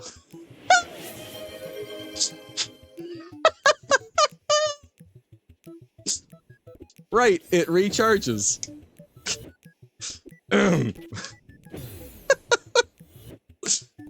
Truly the Johan experience. Boom. Boom. Boom. Boom. Boom. Boom. Hate forgetting basic game mechanics. Yep. It happens frequently, especially when I'm in the process of yapping. But no, I do it when it's stuff like that, where it's literally like, oh, that's obvious. Absolutely go for it. Sever the skyline. Thank you, guys. We did the thing. We did the thing. Oh, that must have been absolutely infuriating. 2 down, 6 question mark to go, perhaps. Look back to see you win and miss most of it. It was way more fine when I finally was reminded that I could dash and it would recharge. I've severed the skyline. Oh, so is this like separating Gaia and Uranus? I've cleaved that relationship. 7 I racked up 712 deaths in like in 2.5 hours. It's because I make the yapping so entertaining you don't even notice how many times I'm putting poor Madeline through the meat grinder. Whew, okay. That was more than you thought could occur in that time. Same here, honestly. Okay, so we'll do the would you rather, and I think there was something in Discord for us. Okay, so would you rather? Would you rather choose the second clause of this or statement, or choose the first one? Ooh. Ooh, hoo, hoo, hoo, hoo. I feel like it doesn't really tangibly matter either way, because either I'm simply either I'm still choosing whatever option I want anyway because I rewrite it and then I re-choose, or no matter what, I'm simply writing an option that I have not picked. It's a paradox. No! Terrible. It has the same effect regardless, yeah. So, okay. Or none, yeah. So, you can get any power you like, but they will sort of be like you got them from the bargain bin. Want to fly? You can hover off the floor a bit, but you aren't going to fly that high. Or get the ability to copy anyone's skill by shaking their hand and then stepping on their foot shoe. You can take as many of their skills as you want, like charisma, etc. But they permanently lose the skill and basically don't even know that at all anymore. You also get stack skills to make it better, stronger. Oh man. If you choose the second, you choose the first, but if you choose the first, you choose the second. Yeah. Well, I was thinking about like, oh, maybe it's a rewrite and then we get to re-choose, but yeah, no, it's just out of reach. Bargain bin immortality is longer life. That actually seems quite good. Yeah. Like you can get any power you like, but they will sort of be like you got them out of the bargain bin. Now, okay, here's the thing. So it's either we get bargain bin power or we get the like accrue other powers, but we're stealing them from people. I don't like, okay, stealing them from people, that is like, if you're going to have a power, that is probably the best one to have. We see that historically we see that in most pieces of like, oh, superpowers are common type fiction that go there. So like that's a good one, but I have moral objections to like actually stealing the powers from people. Bargain bin stuff though, hear me out. What if we got bargain bin steal people's skills so that it's a really like goofy way of doing it, and maybe it doesn't take it permanently from them. Take the bargain bin, choose any power you want, even if it's lame. That's still cool, yeah. Or B is stealing powers, and you have to find someone with the power you want. Longer life is wonderful. I'll take bargain bin immortality. Yeah, like that seems pretty cool. But yeah, I would also I think bargain bin copy other people's skills could also be fun. So like even if it's just for like maybe you're the bargain bin, so I permanently get other people's skills without removing it from them. Maybe you just end up borrowing it or something. Should say this: you can't get the power to steal powers with the first option. Okay, so no, I still have to go through a great rigmarole to get their power for like 5 seconds. Yeah, I don't know. Yeah, just like life extension or I don't know, boost to intelligence. God, honestly, I'd even take like bargain bin mood regulation. Just transfix myself with better moods. Get the power to summon a genie to give you the power to steal powers, but it's a bargain bin genie. So it's a bargain bin genie, so the best you can do is like, look, man, like if you pay me $500, I can probably get like Greg from Outback to like go lift the objects for you in a like green screen suit for your telekinesis. Bargain bin power stealing would be becoming that person, right? You become the person, you forget who you were and what you were doing beforehand, so you just have this like weird 5 minutes where you're this other person and then blip back. All the wishes basically just kill you. Oof. No matter what ways to ask the question, there's always a loophole. Oh, certainly, but like that's part of the fun. Exactly, yeah. Like, I don't know. I think the bargain bin, like the bargain bin is kind of like filled with joy. Can my bargain bin power be the ability to rummage through an even worse bargain bin for new powers? So it just like gets, they get progressively more and more diluted. So so I've just, my bargain bin power is just the crappier bargain bin, and I'm just like handing out like, and you have the power to make a sticker slightly more adhesive. Great. Um that's actually, so this was yeah, a grab bag of slightly worse powers. I think that would be great. And then I want, I want to see that chain down the line. I want to see the like most diluted, dingy little powers that no one really wants, but like you've got it now. Um, just keep digging until you literally can walk, but with like 10% of your hits. Yeah, as the powers just get worse and worse, it's like, this is a cool party trick, maybe, but probably inconvenient. Yeah, my power is the ability to slightly alter the growth of my nose hairs. Um, you can get slightly boosted smarts, slightly better immune system, slightly improved speed at your whims. That's a bargain, right? Like that's the definition of a bargain. Or power to walk on stilts, but you fall right when you actually try to walk. So you've got the balance, but yeah, so you can stand on them, but not really walk a whole bunch. So like a slight pivot. Rain World's going to be fairly short today. Um, I mentioned that I watched Twilight of the Gods, and there was a chunk of that that I really liked. Oh, where is it? I wrote this down because I love the idea of like extremely limited divinity is something that always like resonates with me on stuff. Good motorics, no physique. Power to make a coin be exactly 0.033 millimeters off the ground. Ayo. Climb mountains in a single leap, but all the mountains just walk away from you when you try. Um. Uh. Sorry, I'm trying desperately. I yapped a lot yesterday. Um. Bop, bop, bop. Where is it? Because so I love the like this is reminding me of stuff because it's like limited divinity is very cool to me, of like powers, extreme power in a very small way. I love. Oh my god, where the hell is this? Why did I talk so much? Could probably just search the channel, but sorry, I'm doing it on my phone since it's on my personal account. Oh, here we go. Um, so I half watched an animated Norse mythology series, Twilight of the Gods, which was fine, but had a line that I love from Loki. I'm a beast of unburdening. I only exist so men may blame me. So every grinning thief and glutton, every boy with his bed unmade, might have a scapegoat god. Which I love. I love that as like an actual idea of, you typically have trickster deities in things as a scapegoat. They are the reason why things go wrong. They exist purely to be the thing that we point our fingers at for the bad things in the world. I love that. I think that was a fantastic, fantastic way of characterizing Loki in an interesting way. Um, but then that was just getting me think about like the ideas of the soul the sulfur god, the Jesus.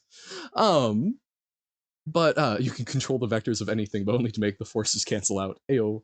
Um, but like, I love in Night in the Woods that you can choose, like, they went looking for the gods and they died in lonely places. I know that's not exactly what it's saying, but I love the idea of a god of lonely places, a god who holds domain only over places where no one else is.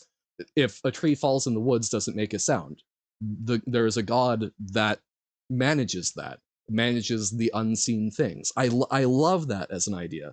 um I love Janus as like god of choice in passageways, right? Like these things that are often, we see them as big but sometimes as small, and it's these like little transitions. I love that. But then I want even more specific things. I want a god of forgotten things. What, a god of the morning fog that wraps the world like a blanket. God of favorite bushes, god of dog-eared book pages. That one in particular I love. A god who only knows, who has so much knowledge, but only of the pages that people see fit to mark, basically. Um, and, you know, like god of accidentally deleted emails, photos, and texts, the things that you forgot and couldn't like renew.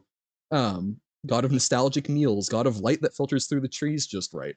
I don't know, like these are things that I would love to tinker with, like a pantheon. reminds you of all the cool gods in Japanese culture, but even more specific. Well, yeah, it's very much sort of similar to like animistic concepts, right? Where like there's a god of a particular stream.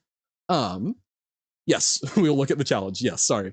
Um, but I don't know. That's I would like that is something I would like to muck about with more. I'd like a god that sits watching us, and whenever there's a fluke leading to a good outcome for people, the fluke god cheers in Cosmos. Yeah, no, just yeah. I enjoy the concept of omnipotence within very small things. I want the divinity of the small. Um, so yeah, deity devoted to the specific mountain or field. Yeah. But sort of it's sort of both more and less broad. Um, so sorry, we're taking one quick look at the O. This is the Control O. If you win the debug menu, interesting. You could reset the game apparently, now in dark mode. Okay.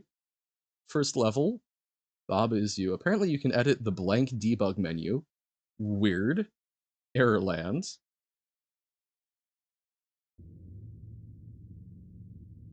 Okay. Just credits not loading. Movement controls didn't want to load. Great. A level in null. Okay. This cursor there became small for some reason. Stayed small forever. Great. Intro cutscene. The use of the keybind. Bob is you. Your favorite level pack. Test slot. I found this. Your game was oh god. So seems like Control O does some very interesting things. That Baba level manipulation itself seems that way.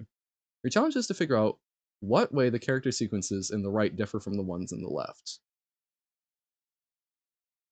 Okay, interesting. Yes, very good, Uno. So, so each line is paired? Question mark. So 636270 is paired with 6A70326. Subtract them or something, but I do really want to write a skip for that. No, so the lines aren't necessarily paired. Okay. So it's literally just tell how they're different.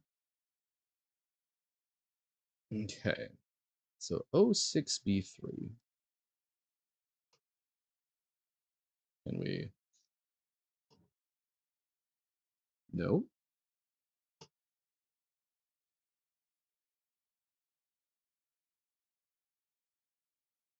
Oh, interesting. So it won't go for that. There are two separate columns of values, and there's something different about the left column and the right column. Okay. Um.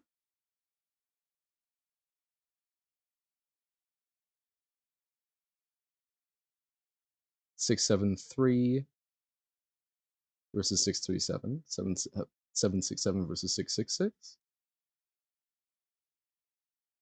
Um.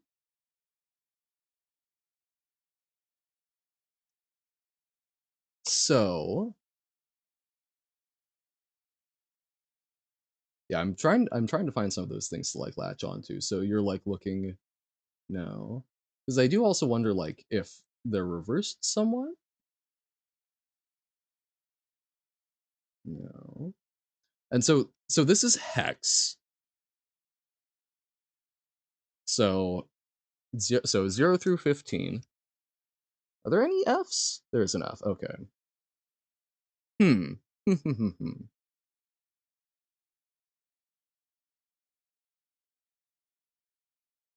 And so rows are not necessarily paired in any meaningful way. So we can't just look at those. Hex at minimum. This is true. I have only seen as high as F. I'm only seeing as high as F in right as well.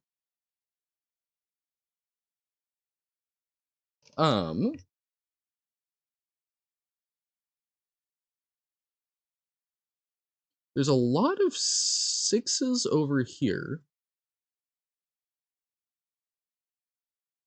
But like I do find it interesting. There's a lot of sixes over here and a lot of sevens over here.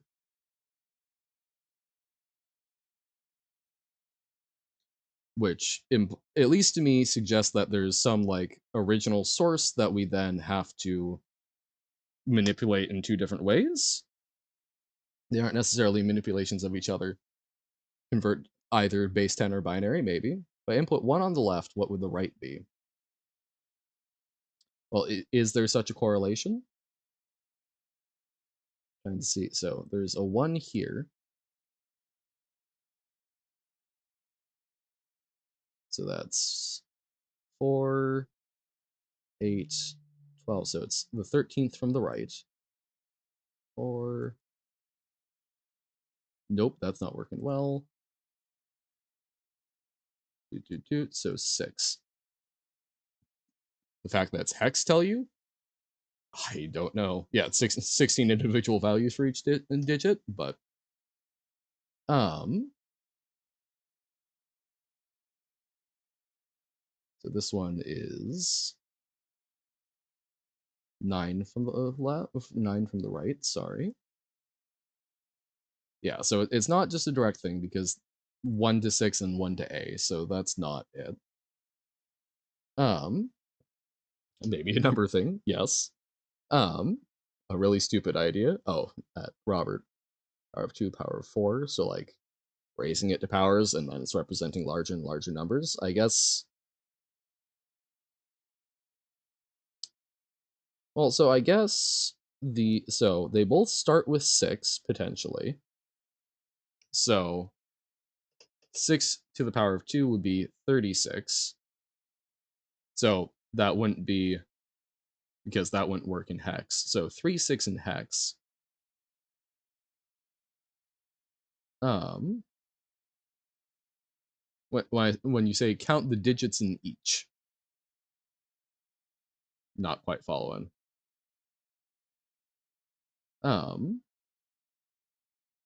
So that would be 2, 4 would be 36.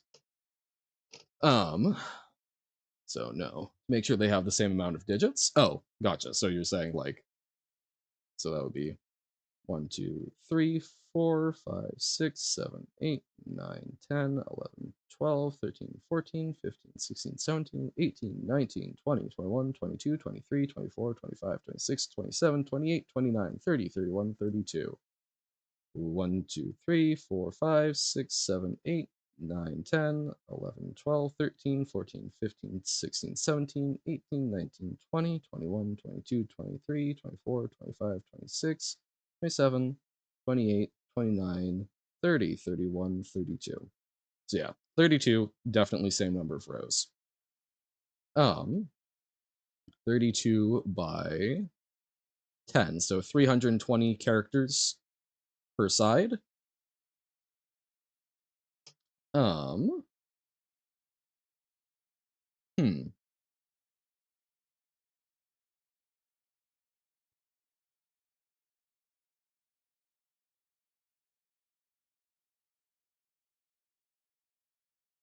Because yeah, so I mean, it could be some sort of like maybe addition subtraction pattern, but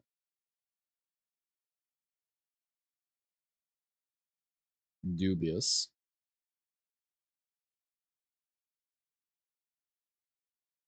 Yeah, it's very open ended. You almost missed this. Oh hey, welcome in, Essie. Yeah, is it this as in stream? Grew up solving cryptic puzzle would be more obvious what to try. Yeah, I'm kind of stumped. Doesn't mean that I won't come back to it at some point, but I would like to get some amount of Rain World in today. Look at the data in a different way. Rotate my head. Well, I like we've tried looking at like potential interpretations. Maybe it's not numbers, maybe it's letters. It's letter and number. So you're saying maybe it's not hex. We tried reversing and such. Yes, yes. We've talked about that a bit.